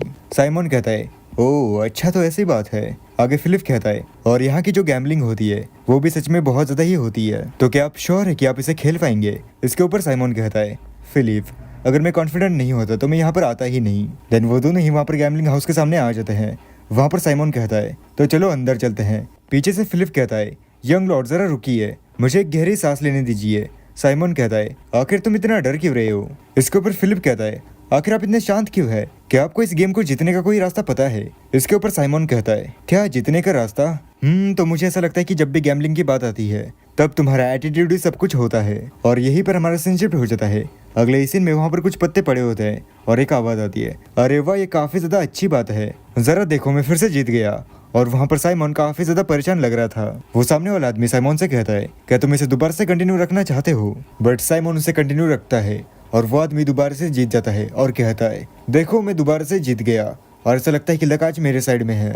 इसके ऊपर साइमन कहता है, लक भी एक एबिलिटी है। इसके ऊपर वो आदमी कहता है, तुम सच में काफी अच्छी बातें कर लेते हो और ऐसे कूल यंग लॉर्ड के साथ खेलना मेरे लिए एक ऑनर की बात है। और अब तुम्हारी तरफ देख के ऐसा लगता है कि तुम्हारे पास खेलने के लिए कॉइन्स ही नहीं बचे, तो क्या मैं इस गेम को यहीं पर रोकना चाहिए? और वहाँ पर साइमन शांत तरीके से बैठा हुआ था। देन वो उससे कहता है, नहीं अभी नहीं। और फिलिप से कहता है, फिलिप जाओ और जितने भी हमारे पास पैसे बचे हुए हैं उन्हें इन कॉइन्स में कन्वर्ट करके आ जाओ। मगर फिलिप ऐसा नहीं करना चाहता था। वो कहता है, मैं ऐसा नहीं करूंगा, अगर आप ये भी हार गए तो। मगर साइमन उससे चिल्लाते हुए कहता है, मैंने जैसे तुम्हें कहा बस वैसा ही करो। और वो आदमी अपने मन में कहता है, ये कितना पागल बच्चा है, आज मैं बहुत ज्यादा ही लकी हूँ। देन वहाँ पर साइमन अपना सारा पैसा लगा के कहता है, अब मैंने अपना सारा नसीब यहाँ पर लगा दिया है, तो अब तुम चालू करो। ये देखकर फिलिप के आंखों से आंसू आ रहे थे। वो कहता है, लगता है कि हमारी फैमिली अब डूबने वाली है। ये देखकर वो आदमी कहता है, क्या तुम्हारा सारा का सारा नसीब? क्या तुम इसके ऊपर श्योर हो? और अब मैं काफी ज्यादा नर्वस हो रहा हूँ क्योंकि मैं फर्स्ट टाइम इतनी बड़ी गेम खेलने वाला हूँ। और क्या तुम नहीं हो यंग लॉर्ड? इसके ऊपर साइमन कहता है, हाँ मैं थोड़ा सा तो हूँ, लेकिन जो रिजल्ट है उसे कोई भी नहीं बदल सकता। इसके ऊपर वो आदमी कहता है, तुम बहुत ज्यादा ही इम्प्रेसिव हो, तो क्या अब हम कार्ड्स को कंफर्म करें? और वहाँ पर साइमन के पीछे वाली लड़की कुछ इशारे दे रही थी। देन वो आदमी अपने कार्ड्स रिवील करके कहता है, अरे वाह, देखो तो आज ऐसा लगता है कि लक मेरे ही साइड में है। तो अनफॉर्चुनेटली ये सारे के सारे कॉइन्स अब मेरे हुए। लेकिन तभी उसे साइमन रोकते हुए कहता है, इसके लिए तुम्हें पहले मेरे कार्ड्स को चेक करना होगा और मेरे पास ये कार्ड्स हैं। ये देखकर वो आदमी चौंक जाता है और कहता है, आखिर ये कैसा हो सकता है? नहीं, ऐसा बिल्कुल भी नहीं हो सकता। देन साइमन उससे कहता है, क्या तुम्हें नहीं लगता कि गैम्बलिंग का एक ही पल में रुख ही चेंज हो गया? और हाँ, ये मैच काफी ज्यादा एंजॉयबल रही। उसकी इतनी बड़ी जीत देख के यहाँ पर फिलिप की आंखों से आंसू आ रहे थे। वो कहता है, यंग लॉर्ड मैंने आपके ऊपर विश्वास किया था। आगे वो आदमी चिल्लाते हुए और गुस्से में उससे कहता है, ये कार्ड्स तुम्हारे पास कभी भी नहीं आ सकते, तो बताओ तुमने कौन सी ट्रिक्स खेली है? ये सुनकर साइमन उससे कहता है, ट्रिक्स? क्या तुम मेरे पीछे जो दो लोग खड़े हैं उनके बारे में बात कर रहे हो? ये सुनकर उस बंदे की फटके हाथ में आ जाती है। वो अपने मन में कहता है, आखिर से इसके बारे में कैसे पता? यहाँ साइमन अपने मन में कहता है, क्या उसे सच में लगा था कि मुझे कभी भी पता नहीं चलेगा कि मेरे पीछे जो दो लोग हैं वो उसके सबऑर्डिनेट्स हैं? और मैं इतनी देर तक बेवकूफ़ जैसा इसलिए एक्ट कर रहा था क्योंकि मुझे उन हर एक कार्ड्स के ऊपर अपने माना के मार्क्स छोड़ने थे ताकि मैं उन्हें कंट्रोल कर सकूं। और अगर मैं उन कार्ड्स के ऊपर अपने मार्क्स छोड़ देता हूँ तो मुझे उन्हें कंट्रोल करना काफ़ी ज़्यादा ईजी होगा। क्योंकि मैं पहले पूरी गोलम की आर्मी को कंट्रोल करता था और इन्हें कंट्रोल करना ये मेरे लिए बस चलने के समान था। देन वो उस आदमी से कहता है, तो चलो अब अपनी हार को स्वीकार कर लो। वो आदमी कहता है, अब हमारे यहाँ का काम हो चुका है, तो इस यंग मास्टर को अपनी औकात दिखा दो। देन वहाँ पर काफी सारे आदमी आ जाते हैं। देन वही आदमी कहता है, इसे एक अच्छा सा सबक सिखाओ। उन्हें ऐसे देखकर साइमन कहता है, 500 साल बाद भी लोग अभी भी वैसे ही हैं। हाँ खैर, अभी मेरे पास पहले जितना माना तो नहीं है, लेकिन इन छोटे से चूहों को मारने के लिए इतने में हो जाएगा। देन अपने हाथों में मानो को कलेक्ट कर लेता है। आगे वो सभी आदमी उसके ऊपर अटैक कर देते हैं, मगर वो लोग और आगे बढ़ पाते इससे पहले ही वहाँ पर फिलिप उन्हें एक ही झटके में काट देता है और बड़े ही कूल अंदाज में कहता है, आखिर तुम लोगों की यंग मास्टर के ऊपर तलवार उठाने की हिम्मत भी कैसे हुई? और अगर तुम लोगों ने अपनी तलवारों को उठाया है तो उसका मतलब एक ही है कि तुम अपने मौत के लिए तैयार हो। ये देखकर उस आदमी की फटके हाथ में आ जाती है और यहाँ फिलिप ने उसके गर्दन के ऊपर तलवार को रख दिया था। वो आदमी कहता है, मैं पहले ही हार चुका हूँ। फिलिप कहता है, तुम अपना मुंह बंद रखो, आखिर तुम्हारी यंग लॉर्ड को थ्रेट करने की हिम्मत भी कैसे हुई? यहाँ साइमन कहता है, ये इतना भी बुरा नहीं था। अब अगले सीन में उनके पास इतना पैसा हो चुका था कि फिलिप को उठाने में भी थोड़ी तकलीफ हो रही थी। फिलिप कहता है, ये इतना भारी है कि मुझे ऐसा लगता है कि ये 10,000 पैसों से भी ज्यादा होगा। साइमन उससे कहता है कि हाँ बिल्कुल, और फिलिप की तरफ देख के कहता है, मुझे इस लड़के को देख के ऐसा लगा था कि ये बस एक पोर्टर ही है, यानी कि कुली, मगर मैंने जितना एक्सपेक्ट किया था ये उससे भी ज्यादा टैलेंटेड है। और वैसे आज की अर्निंग इतनी भी बुरी नहीं है, लेकिन इस मसले के बाद मुझे आगे संभल के खेलना होगा। देन साइमन फिलिप से पूछता है कि यहाँ पर ऐसा कोई गैम्बलिंग हाउस है जहाँ पर हम काफी सारा पैसा कमा सकते हैं। इसके ऊपर फिलिप कहता है, क्या ऐसा गैम्बलिंग हाउस जहाँ पर हम काफी ज्यादा पैसा कमा सके? अरे हाँ, आप जाइंट अरेना के बारे में क्या सोचते हैं? ये सुनकर साइमन उससे जाइंट अरेना के बारे में पूछता है। इसके ऊपर फिलिप उसे बताता है कि पहले उस अरेना में इंसान लड़ा करते थे, लेकिन अभी वहाँ पर जाइंट्स की फाइट होती है और वो मैचेस इतनी बड़ी होती है कि आप एक ही बार में 30,000 पेसोस या फिर उससे ज्यादा भी बस एक ही बार में कमा सकते हैं। उसकी ये बातें सुनकर साइमन अपने मन में सोचता है, जाइंट्स में तो मैं पहले से ही इंटरेस्टेड हूँ, बट अगर वो जाइंट्स गोलम मैजिक से बने हुए हैं तो उन्हें गेस करना काफी ज्यादा ईजी रहेगा कि कौन जीतेगा। देन फिलिप साइमन से कहता है, और यंग लॉर्ड आप मेरे पे भरोसा रखिए, मैं इंपीरियल मिलिट्री जाइंट एकेडमी का टॉप का स्टूडेंट हूँ। साइमन कहता है, हाँ मैं समझ गया, अब चलो मुझे रास्ता दिखाओ। फिलिप वहाँ से दौड़ते हुए कहता है, हाँ यंग लॉर्ड मेरे पीछे ही है। देन जब वो वहाँ रास्ते पर चल रहे थे तब कुछ गार्ड्स कह रहे थे, आखिर तुम्हारी यहाँ पर आने की हिम्मत भी कैसे हुई, और हमने तुम्हें कितनी बार बोला है कि यहाँ पर नहीं आना। देन उसे मारते हुए कहता है, मैंने पिछली बार भी तुम्हें बताया था कि तुम अपने एरिया में ही रहो। दूसरा गार्ड भी उसे मारते हुए कहता है, क्या तुम मरने के बाद ही हमारी बात मानोगे? फिलिप कहता है, क्या वो एक छोटे से बच्चे को मार रहे हैं? लेकिन यहाँ पर साइमन का उसके ऊपर बिल्कुल भी ध्यान नहीं था। वो कहता है, 500 साल बीत चुके हैं, लेकिन यहाँ पर कुछ चीज़ें ऐसी हैं जो कि बिल्कुल भी नहीं बदली, और कुछ चीज़ें तो ऐसी हैं जो कि बद से भी बदतर हो गई। देन साइमन बड़े ही गुस्से में उस गार्ड से कहता है, वहीं पर रुक जाओ। बट वो आगे कुछ और बोल पाता है, इससे पहले ही वहाँ पर एक आवाज़ आती है, तुम लोग वहीं पर रुक जाओ। ये सुनकर वो गार्ड्स कहते हैं, आखिर वहाँ पर कौन है? और वहाँ पर एक लड़की थी जो कि उनसे कहती है, क्या तुम लोगों को नहीं लगता कि तुम लोग रॉयल गार्ड्स हो, तो तुम्हें यहाँ के लोगों को प्रोटेक्ट करना चाहिए, तो आखिर तुम लोग एक छोटे से बच्चे को क्यों मार रहे हो? या फिर क्या तुम लोग सिर्फ नोबल्स को ही प्रोटेक्ट करते हो? उल्टा इस बच्चे को भी तुम्हें प्रोटेक्ट करना चाहिए। लेकिन जब साइमन पीछे मुड़कर उस लड़की को देखता है तब उसकी आंखें ही बाहर आ जाती है, क्योंकि वो लड़की बिल्कुल रीना जैसी लग रही थी और वो उसी के ख्यालों में खोया हुआ कहता है, रीना। आगे वो गार्ड्स उस लड़के से कहते हैं, अगर तुम प्रिंसेस हुई फिर भी तुम्हारे यहाँ पर कुछ भी काम नहीं है, क्योंकि ये ऑर्डर हमें काउंट नहीं दिया है। और क्या आपको पता है कि ये सिटी अच्छी कब होगी? जब यहाँ के रेफ्यूजीज यहाँ से चले जाएंगे। ये सुनकर वही लड़की कहती है, तो क्या तुम लोगों को ये लगता है कि जो लोग बस आसमान की तरफ देखते हैं वो लोग इस इन्वायरमेंट के लिए सुटेबल नहीं है?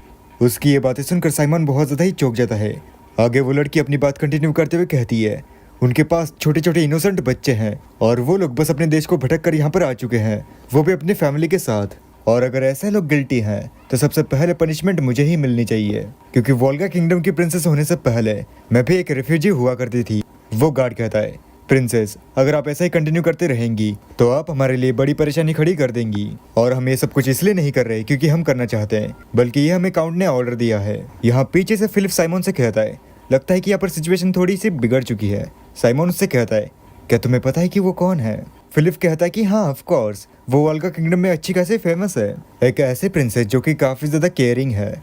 लेकिन पता नहीं, मैंने ऐसे रूमर्स सुने हैं कि उनका किंगडम बर्बाद हो चुका है, और मैंने कभी भी नहीं सोचा था कि हमें प्रिंसेस रहना किसी ऐसे जगह पे देखने मिलेगी। साइमन उसका नाम सुन के बहुत ज्यादा ही चौंक जाता है और उसकी तरफ देख के कहता है, उसका चेहरा उससे ही मेल खाता है, वो जरूर से मेरी रीना ही है, ऑल्दो उनके नाम भी सिमिलर ही है। तो क्या वो भी मेरी तरह ही रीइंकार्नेट हुई है? और अगर ऐसा हुआ भी है तो वो पहले जैसे ही क्यों दिख रही है? जब रैना वहाँ पर उन बच्चों को सहला रही थी तब एक गार्ड उसका हाथ पकड़ के कहता है, प्रिंसेस रैना, हम आपको ऐसा करने के लिए अलाउ नहीं करते हैं, और अगर हमने आपको ऐसा कुछ करने दिया तो हमें ही पनिशमेंट मिलेगी। वो गार्ड उसका हाथ पकड़ के वहाँ से खींच के ले जा रहा था, लेकिन रैना उसका हाथ छुड़ा लेती है और चिल्लाते हुए कहती है, मुझे छोड़ दो। उसे ऐसे देखकर यहाँ पर साइमन को बहुत ज्यादा ही गुस्सा आ जाता है। वो उस गार्ड के ऊपर अटैक करते हुए कहता है, ओए, उसके ऊपर से अपने गंदे हाथ हटा दो। और उसके ऊपर अटैक करते हुए कहता है, इससे फर्क नहीं पड़ता कि दुनिया कितनी बदल चुकी है। देन उसके ऊपर वो पंच लैंड कर देता है और कहता है, ऐसे लोग कभी भी नहीं बदलेंगे।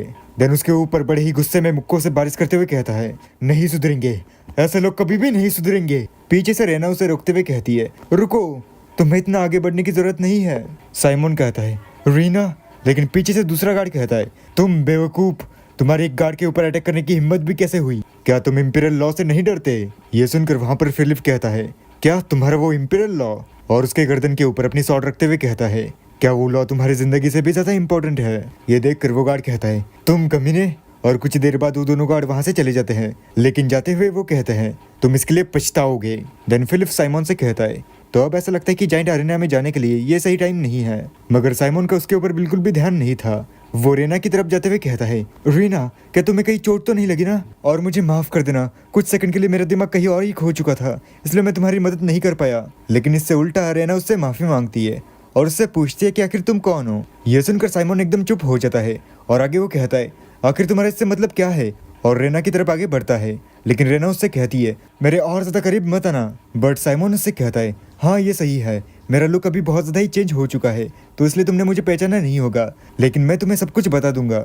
लेकिन रेना उससे कहती है, मगर अभी के लिए ये इतना जरूरी नहीं है, और तुम में और वो गार्ड्स जो कि इन बच्चों को अब्यूज कर रहे थे, उनमें क्या ही डिफरेंस है? साइमन कहता है, रीना, वो ऐसी बात नहीं है। रीना कहती है, उससे भी ज्यादा इंपॉर्टेंट, मुझे ऐसा लगता है कि तुम मुझे कोई और ही समझ रहे हो। मेरा नाम रीना नहीं, रेना है। देखो भाई लोग, नाम में कंफ्यूज मत होना, मेरी प्रोनाउंसिएशन थोड़ी सी खराब है। उनकी ऐसी बातें चल ही रही थी, मगर तभी वहाँ पर फिलिप आ जाता है और कहता है, ओह, मुझे ऐसा लगता है कि हमारी यंग लॉर्ड से कोई मिस्टेक हो चुकी है, और प्रिंसेस, हम कोई सस्पिशियस लोग नहीं है। देन उससे बात करते हुए कहता है, आपको पता है वो बहुत ज्यादा ही हार्डशिप से गुजरे हैं, तो इसलिए ऐसा लगता है कि उन्होंने आपको कोई और ही समझ लिया है। मगर साइमन का उनकी बातों पे बिल्कुल भी ध्यान नहीं होता। वो अपने पास्ट की मेमोरी में ही खो जाता है और अपने मन में कहता है, मैंने तब अनगिनत घंटे अकेले में ही बिताए, ये सोच कर कि वो कभी भी वापस नहीं आने वाली, और यहाँ पर मैंने उसे वही समझ लिया क्योंकि ये उसकी तरह दिखती है। वहाँ पर फिलिप और रेना बात कर रहे थे, लेकिन पीछे से एक आदमी आता है और रेना को आवाज देता है, प्रिंसेस, आखिर आप यहाँ पर क्या कर रही है? और मैंने आपको पहले ही बताया था कि हमारे पास एक इम्पोर्टेंट शेड्यूल है, और क्या आपको पता है कि आपको ढूंढना कितना मुश्किल था? और ये आदमी रेना का बटलर है जिसका नाम विक्टर है। रेना कहती है, अरे विक्टर, आप यहाँ पर आ गए। विक्टर कहता है, अब मुझे ये मत बताना कि आपने फिर से गार्ड से फाइट की। रेना कहती है, अरे ये वैसा नहीं है। लेकिन विक्टर उससे कहता है, मगर एक सेकंड, आखिर आपके सामने जो लोग हैं वो कौन है? देन विक्टर इन दोनों से कहता है, ये हमारा पहली बार है कि हम यहाँ पर मिल रहे हैं, और मुझे माफ कर दीजिए कि चीजें कुछ ऐसी चली गई, और मैं ये आशा करता हूँ कि आप प्रिंसेस के ज्यादा करीब ना ही गए हो। बट उनके वहां से जाने से पहले साइमन उनसे कहता है, हाँ ये बात सच्ची है कि मैंने आपको कोई और ही मिसअंडरस्टैंड कर लिया था, लेकिन ये बात भी उतनी ही सच है कि हमने आपकी मदद की है, और मैंने इसके बदले में कुछ भी एक्सपेक्ट नहीं किया, लेकिन आप एटलीस्ट थैंक यू तो बोल ही सकती हैं। लेकिन वहाँ पर रेना को कुछ भी समझ नहीं आया था। अब यहाँ पर साइमन वहाँ से जाते हुए कहता है, फिलिप चलो चलते हैं। और विक्टर भी रेना से कहता है, चलिए हम भी यहाँ से चलते हैं। लेकिन तभी रेना कहती है, अरे हाँ, अभी मुझे याद आया, मैंने उसको तो थैंक यू बोला ही नहीं। अब आगे हमें जाइंट अरेना का सीन दिखाया जाता है, जहाँ पर कमेंटेटर कह रहा था, यहाँ पर जाइंट बिल्कुल भी हार नहीं मान रहा है, और ऐसा लगता है कि आपको यहाँ पर शांत रहना चाहिए, क्योंकि जो चीजें हैं वो कुछ डिले हो रही है। और जरा देखिए, उसने काफी अच्छे से उस अटैक को ब्लॉक कर दिया। बट वहाँ पर साइमन कहता है, अब ये यहीं पर खत्म होता है, और वहाँ पर एक जाइंट दूसरे जाइंट को हरा देता है। ये देखकर सारी ऑडियंस बहुत ज्यादा ही खुश हो जाती है। कमेंटेटर कहता है, और यहाँ पर फाइनल ब्लो के साथ एडोल्फ जीत चुका है। आगे फिलिप साइमन से कहता है, अरे वाह यंग लॉर्ड, आपने ये भी काफी अच्छे से गेस किया, अगर ऐसा ही चलता रहा तो हम जल्दी उस कर्जे को भी चुका देंगे। वहाँ साइमन अपने मन में कहता है, हाँ ये इजी है, क्योंकि जो जाइंट्स हैं वो गोलम मैजिक पे ही बेस्ड हैं, जिसकी वजह से मैं उनके माना फ्लो को बड़े ही आराम से देख पा रहा हूँ, और उसी की वजह से मुझे पता चल जाता है कि कौन जीतने वाला है। देन वहाँ पर कमेंटेटर्स कहते हैं, अब ऐसा लगता है कि यहाँ पर खून की नदियाँ बहने वाली है, क्योंकि यहाँ पर सैवेज वर्सेस स्टिंग आ रहा है। वहाँ पर फिलिप साइमन से कहता है, तो अब ऐसा लगता है कि मैं इस मैच को आराम से प्रेडिक्ट कर सकता हूँ। आप खुद सोचिए, आखिर स्टिंग उसके खिलाफ कैसे जीत सकता है? जो कि सिर्फ एक बार जीता है और 5 बार हारा है, और उसी के खिलाफ जो सैवेज है वो 28 बार जीता है और सिर्फ 2 ही बार हारा है। साइमन उससे कहता है अगर इतने कमजोरी के बावजूद भी वो जीत सकता है तो ये मैच सच में बहुत ज्यादा ही टफ होने वाली है। देन वहां पर वो कमेंटेटर कहते हैं तो लेडीज एंड जेंटलमैन, आप अपनी अपनी जगह पे बैठ जाइए क्योंकि ये रोमांचक मैच जल्द ही शुरू होने वाला है। और यहाँ पर अब आने वाला है एक्स वेल्डिंग सैवेज, और वहाँ पर वो सैवेज नाम का जायंट आ जाता है। कमेंटेटर कहता है और उसका अपोनेंट वही है जिसने कि काफी अजीब तरीके से पिछला मैच जीता। ये सुनकर साइमन भी चौंक जाता है। आगे कमेंटेटर कहता है वो लकी जायंट है स्टिंग।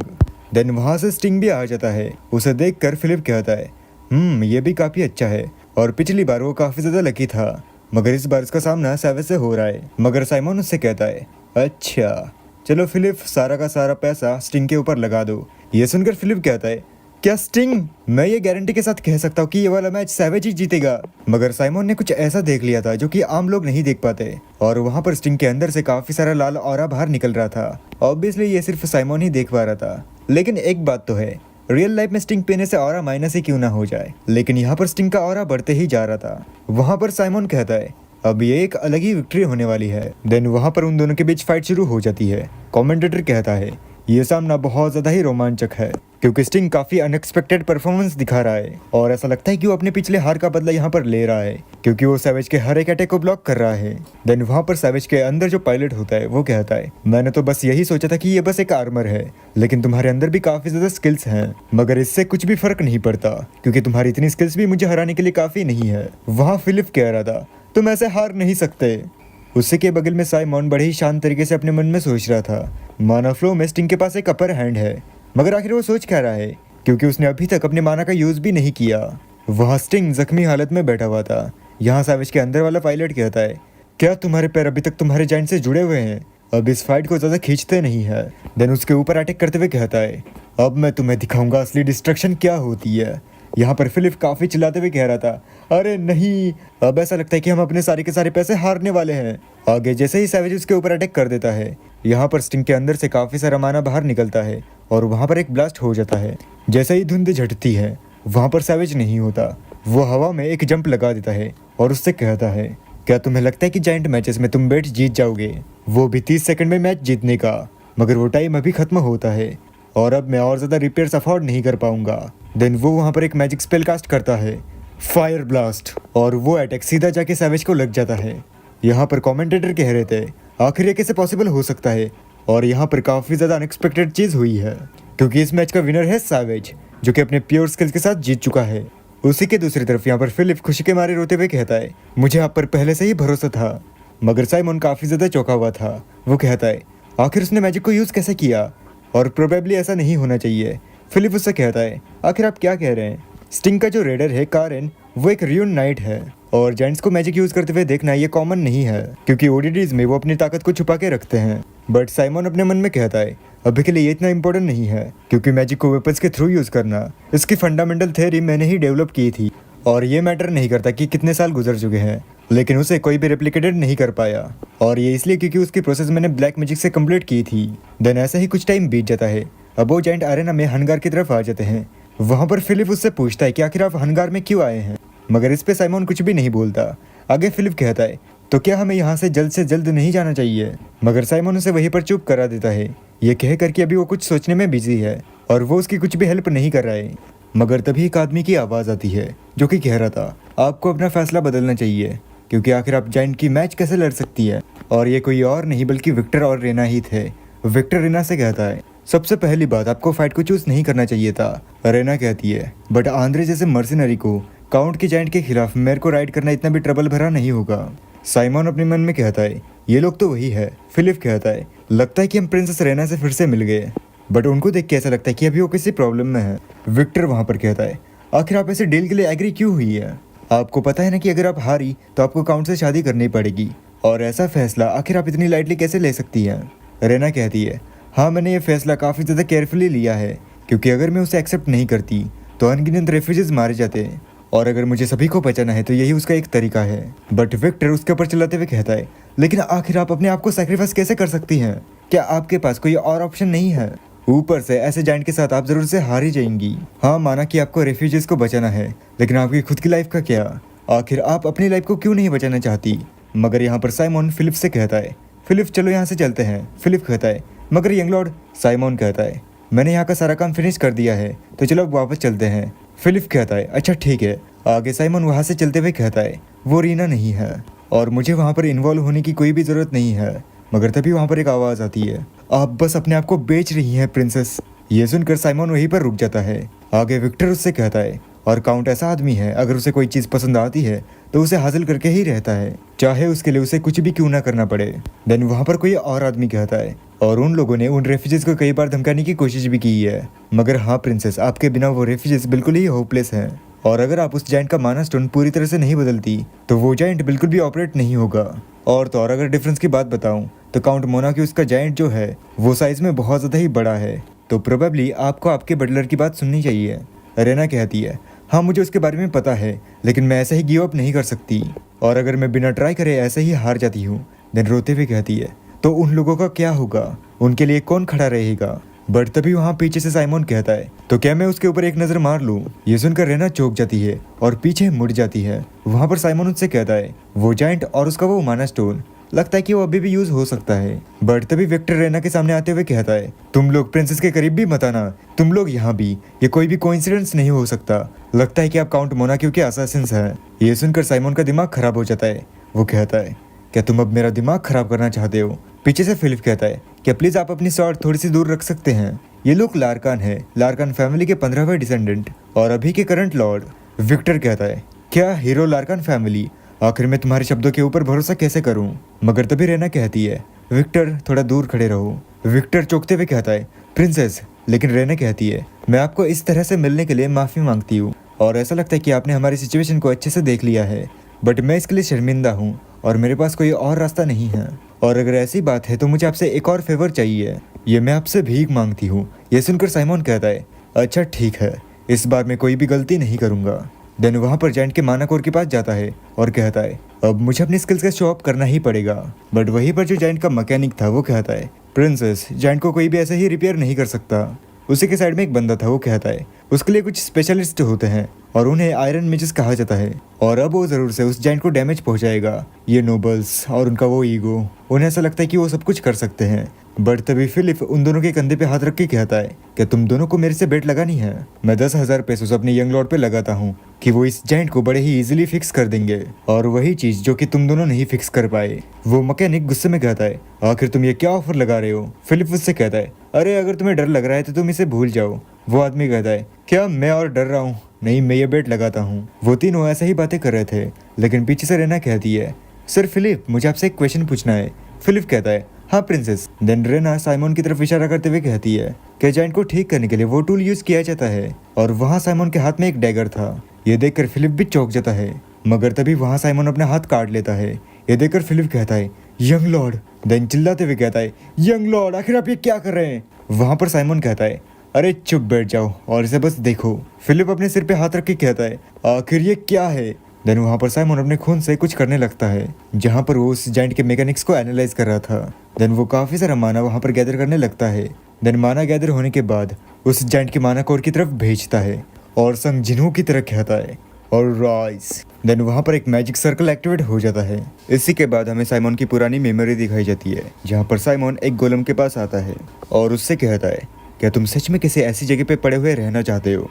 और एक स्पेल कास्ट करते हुए कहता है, तुम लोग इमॉर्टल बीइंग्स हो, तुम्हारा काम है तुम्हारे दुश्मनों को नरक में पहुंचाने का, तो मेरे समन्स, मेरे सवाल का जवाब दो।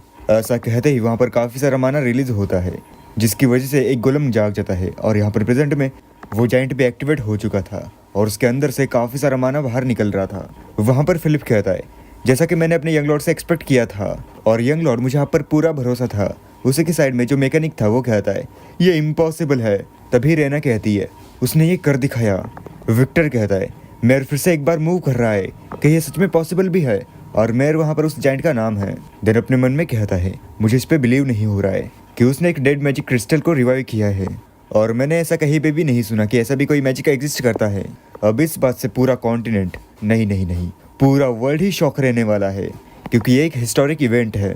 आगे वहाँ पर फिलिप साइमन की तरफ जाके कहता है, यंग लॉर्ड, आखिर इस दुनिया में ऐसा क्या है जो कि आप नहीं कर सकते? और अगर आप ये भी कहते हैं कि आप पत्थरों से गोलम भी बना सकते हैं, फिर भी मुझे उस पर भरोसा होगा। बट तभी वो पीछे से मैकेनिक कहता है, ये इम्पॉसिबल है, जरूर से इसने कोई ट्रिक्स खेली है, कोई अपने खून से मैजिक सर्कल ड्रॉ करके उस गोलम को एक्टिवेट करता है। ये सुनने में ब्लैक मैजिक जैसा लग रहा है। ये सुनकर फिलिप का भी मत्था सटक जाता है। वो कहता है, आखिर तुम्हारे लार्कान के हेयर के ऊपर ये क्लेम करने की हिम्मत भी कैसे हुई कि वो ब्लैक मैजिक को यूज कर रहा है। वो मैकेनिक डरते हुए कहता है, इस बात से फर्क नहीं पड़ता, मैं चाहे जितनी बार भी देखूं। मगर तभी साइमन कहता है, अच्छा ठीक है, मैं सच्चाई को एक्सप्लेन करता हूँ। ये एक सीक्रेट टेक्निक है जो कि लार्कान फैमिली से पास डाउन हुई है, जो कि 500 सालों तक छुपाई हुई थी। वो मैकेनिक कहता है, क्या सोलमैन्स फैमिली में सीक्रेट मैजिक टेक्निक? बट तभी वहाँ रेना के कहती है, इस बात से कोई भी फर्क नहीं पड़ता, अगर ये ब्लैक मैजिक हुआ फिर भी ये काफी लोगों की जान बचाएगा। और मुझे समझ नहीं आ रहा कि आखिर मैं आपको रीपे कैसे करूं, मगर आपका इन सभी के लिए बहुत बहुत शुक्रिया। और पहले जो भी कुछ हुआ था मैं उसके लिए आपसे माफी मांगना चाहती हूँ। साइमन कहता है, हाँ इट्स ओके, इसमें कोई भी शक वाली बात नहीं है कि आप मिसअंडरस्टूड हुई थी।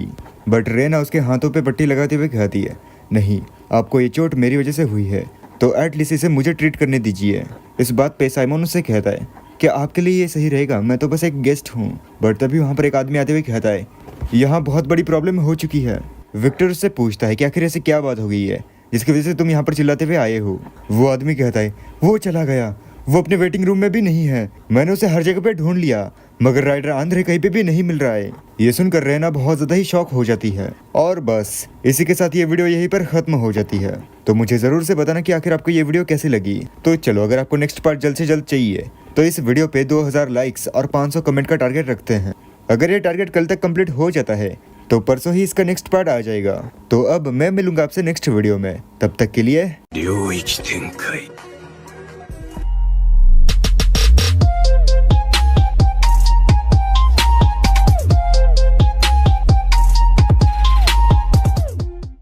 तो पिछले पार्ट में हमने देखा रीना के मौत के बाद साइमन ने पूरी दुनिया को बर्बाद कर दिया, मगर अंत में वो एक नई दुनिया बना पाता इससे पहले ही हीरो लार्कान ने उसे खत्म कर दिया था। मगर उसी के बाद साइमन हीरो लार्कान के 15वें डिसेंडेंट के रूप में जन्म लेता है, यानी कि रीइंकार्नेट होता है, जहां उसे उसके फैमिली का कर्जा चुकाना था। उसके लिए वो एक बड़ी सी सिटी में जाता है ताकि वो वहां पर गैम्बलिंग खेल सके और पैसा कमा सके। वहीं पर उसकी मुलाकात होती है प्रिंसेस रेना से, जो कि बिल्कुल रीना जैसी ही लग रही थी। मगर रेना एक और परेशानी में पड़ चुकी थी कि उसका जो रेडर था आंद्रे, जो कि उसके जाइंट को कंट्रोल करता था, उसने उन्हें धोखा दे दिया था। और वहीं पर हमारा पिछला पार्ट खत्म हुआ था। अब आगे इस वाले सीन में हमें काउंट की तरफ का सीन दिखाया जाता है, जहाँ पर एक आदमी कह रहा था, हमने आंद्रे को अपनी साइड पे कर लिया है, तो अब प्रिंसेस के पास कोई भी राइडर नहीं है, लेकिन ऐसा लगता है कि वो जाइंट रिपेयर करने में कामयाब रहे। वो काउंट उससे कहता है, तुमने तो कहा था कि वो कभी भी एक्टिवेट नहीं होगा। वो आदमी कहता है, हाँ आपने सही कहा, लेकिन मगर तभी काउंट उसे नीचे गिरा देता है। वो आदमी उससे माफी मांग रहा था, मगर काउंट कहता है, मुझे सबसे ज्यादा नफरत माफी से है, यानी कि तुमने बहुत बड़ी गलती कर दी है। बट फिर भी वो आदमी उससे माफी मांग रहा था कि अगली बार से उससे ये मिस्टेक नहीं होगी।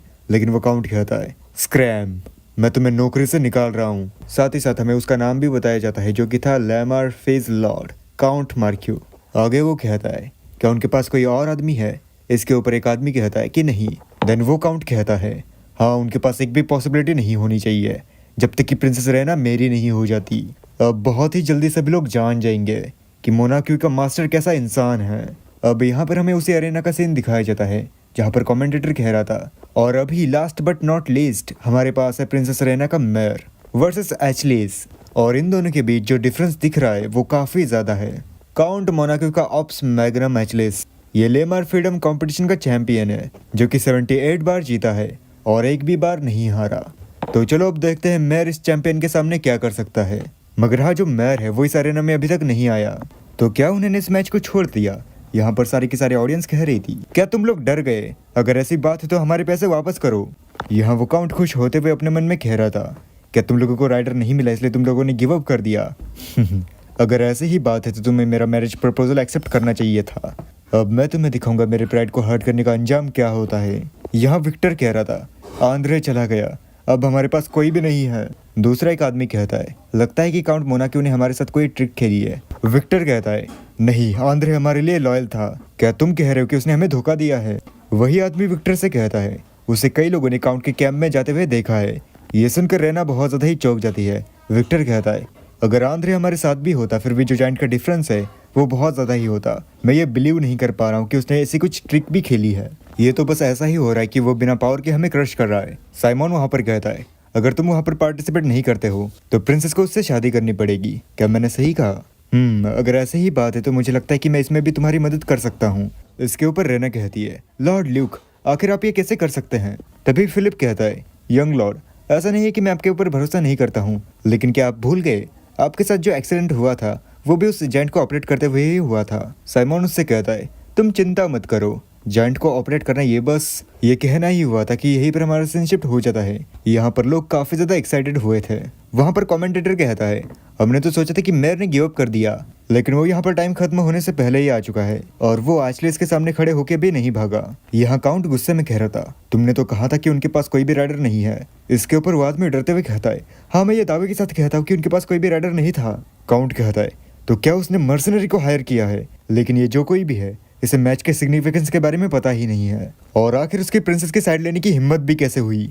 अब यहाँ रेना विक्टर से कह रही थी, सर विक्टर, आखिर मैच कैसे जा रही है? विक्टर कहता है, थैंक गॉड हम लेट नहीं हुए। रेना कहती है, ये सुन के काफी अच्छा लगा, मगर क्या ये ठीक रहेगा? क्योंकि हमारा जायंट ठीक हुआ, फिर भी जो जायंट के बीच डिफरेंस है वो काफी ज्यादा है, और तो और उसके अंदर जो रेडर है वो भी उनके टेरिटरी का चैंपियन है। पीछे से साइमन आके कहता है, हाँ ये ठीक रहेगा। रेना कहती है, लॉर्ड ल्यूक, मगर साइमन कहता है, हाँ वो देखने में काफी शांत और सिंपल माइंडेड लगता है, लेकिन वो बंदा काफी ज्यादा स्किल्ड है। और यहाँ उस जायंट के अंदर हमारा फिलिप होता है। वो कहता है, यंग लॉर्ड, आखिर आप ये क्यों कर रहे हैं? यहाँ वो कमेंटेटर वही बात कह रहा था कि इन्हें आने में काफी ज्यादा टाइम हुआ, लेकिन ये वक्त से पहले ही वहाँ पर पहुंच गए, मगर फिर भी जो जायंट के बीच में डिफरेंस है वो काफी ज्यादा है। यही सेम बात वो ऑडियंस भी कह रही थी। कुछ लोग कह रहे थे, क्या वो सच में उससे फाइट करने वाले हैं? और जोर जोर से हंसने लगते हैं। ये कहते हुए, मुझे विश्वास नहीं हो रहा है, मुझे तो लगा था कि ये यहाँ से भाग जाएंगे, मगर यहाँ पर फिलिप उसके सामने खड़ा था। ऑडियंस कह रही थी, एक ऐसा कचरे का टुकड़ा जो कि अपनी जगह से मूव भी नहीं हो पा रहा है। और एचलिस के अंदर वाला पायलट कह रहा था, मुझे तो लगा था कि तुम यहाँ से भाग जाओगे, लेकिन तुम नहीं भागे, मगर तुम्हें अवेयर होना चाहिए कि यहाँ पर क्या होने वाला है, और मेरा तुम पे इजी जाने का कोई भी इरादा नहीं है। फिलिप कहता है, क्या तुम अपनी बातों से ही ये सब कुछ बताने वाले हो या फिर एक्शन से भी? ये कहते ही एचलिस उसके ऊपर अटैक करते हुए कहता है, अच्छा ठीक है, अगर तुम्हारे अंदर इतना ही कॉन्फिडेंस है तो दिखाओ मुझे। उसकी ऐसी खतरनाक पावर देख के यहाँ पर फिलिप अपने मन में कहता है, जैसा कि मैंने एक्सपेक्ट किया था, ये उसकी पावर्स उसके साइज से ही मेल खाती है, और तुरंत ही उसके ऊपर अटैक करते हुए कहता है, हाउएवर, तुम चाहे जितने भी बड़े हो, कितने ही ताकतवर हो, लेकिन इसका ये मतलब नहीं कि तुम अच्छे फाइटर हो। और उसके ऊपर एक अटैक कर देता है, मगर एचलिस उसका वो अटैक डॉज कर देता है। ये देखकर फिलिप कहता है, वो फास्ट भी है। उसी के बाद एचलिस फिलिप के ऊपर अटैक कर देता है, मगर फिलिप वक्त रहते ही नीचे झुक के उसका अटैक को डॉज कर देता है। एचलिस कहता है, तुमने मेरे अटैक को डॉज किया, तुम काफी कॉन्फिडेंट और फाइट करने में काफी अच्छे हो। फिलिप अपने मन में कहता है, ये काफी खतरनाक था। वो सच में काफी अच्छा है, वो राइडर जरूर से एक्सपर्ट नाइट होगा। देन उनकी फाइट ऐसे ही शुरू रहती है, जहां एचलिस उसके ऊपर अटैक करता है और फिलिप उसके अटैक को डॉज करता है, मगर एचलिस उसके ऊपर फ्लूरी ऑफ ब्लो लॉन्च कर देता है, बट फिलिप उसके उस अटैक को भी डॉज कर देता है। ये देखकर एचलिस के अंदर वाला पायलट कहता है, तुम कमीने, और उसके ऊपर कई सारे अटैक्स कर देता है, मगर फिलिप उसके हर एक अटैक को डॉज कर देता है। ये देखकर कमेंटेटर कहता है, हमने तो सोचा था कि ये मैच काफी जल्दी हो जाएगी, मगर मैर उसका एक भी अटैक अपने ऊपर लगने नहीं दे रहा है। उसकी ऐसी फाइट देखकर यहाँ पर विक्टर कहता है, हम ऐसे ही भागते नहीं रह सकते। ये सुनकर रेना उससे धीरे से कहती है, आपको इतना नर्वस होने की जरूरत नहीं है, लुक ने हमें बताया है कि वो काफी स्ट्रॉन्ग नाइट है। उनके ऐसे खुसर बुसर सुन के यहाँ पर साइमन अपने मन में कहता है, मैं तुम लोगों की ये बातें भी सुन सकता हूँ, और फिलिप ने पहले काफी सारे नाइट्स को फेस किया है, तो वो जरूर से एक अच्छा नाइट होगा। हाउएवर, मुझे उसे एक अच्छा सबक सिखाना होगा। और यहाँ पर फिलिप उससे भागते ही जा रहा था। अब यहाँ फिलिप कहता है, अरे यार, क्या ये आदमी कभी थकता नहीं? अगर ऐसी ही बात है तो तुम स्नीक अटैक के बारे में क्या सोचते हो? और उसके ऊपर एक स्नीक अटैक कर देता है, मगर एचलिस उसके उस अटैक को भी रोक देता है। यहाँ फिलिप कहता है, क्या इसने ये काम किया? मगर यहाँ पर एचलिस कहता है, तो फाइनली तुम प्रॉपरली फाइट करने वाले हो। फिलिप कहता है, वेल एग्जैक्टली तो नहीं, मगर एचलिस एक जंप लगाते हुए और उसके ऊपर अटैक करते हुए कहता है, अगर ऐसी ही बात है तो मैं भी अपना सब कुछ लगा दूंगा। उसका वो वाला मुंह देख के यहाँ पर कमेंटेटर कह रहा था, अरे ये तो हमारे चैंपियन का फिनिशिंग मूव है, अब शायद ही मेरे उसे डॉज कर पाएगा। यह देखकर फिलिप भी यहाँ पर कहता है, अरे यार लग गए। देन वहाँ पर एक जोरदार ब्लास्ट हो जाता है। जैसा ही धुंध झटती है, यहाँ पर एचलिस कहता है, अनबिलीवेबल, और वहाँ पर मेयर बिल्कुल ही सही सलामत खड़ा था। फिलिप कहता है, तुम उसके बहुत ज्यादा ही करीब थे, और अगर अंकल रॉजर्स ने ये सब कुछ देख लिया तो वो मुझे जान से ही मार डालेंगे, बट मैं क्या ही कर सकता हूँ। अगर यंग लॉर्ड ने मेरे ऊपर सारी की सारी होप्स लगा रखी है तो मैं उनकी होप्स ऐसे ही नहीं तोड़ सकता।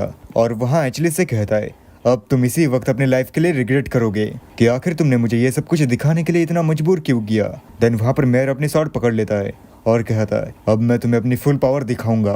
उसका ऑरा देख के यहाँ पर एचलिस कहता है इतने यंग एज में इतना सारा ऑरा, ये तो मुझे उसके मूवमेंट से ही पता चल रहा है। लेकिन चाहे जो भी हो, अब मुझे एक प्रॉपर अपोनेंट मिल चुका है। बट वो आगे कुछ और बोल पाता। इससे पहले ही वहाँ पर एक स्क्रीन अपीयर होती है। वहाँ पर काउंट था। वो कह रहा था आखिर तुम कर क्या रहे हो।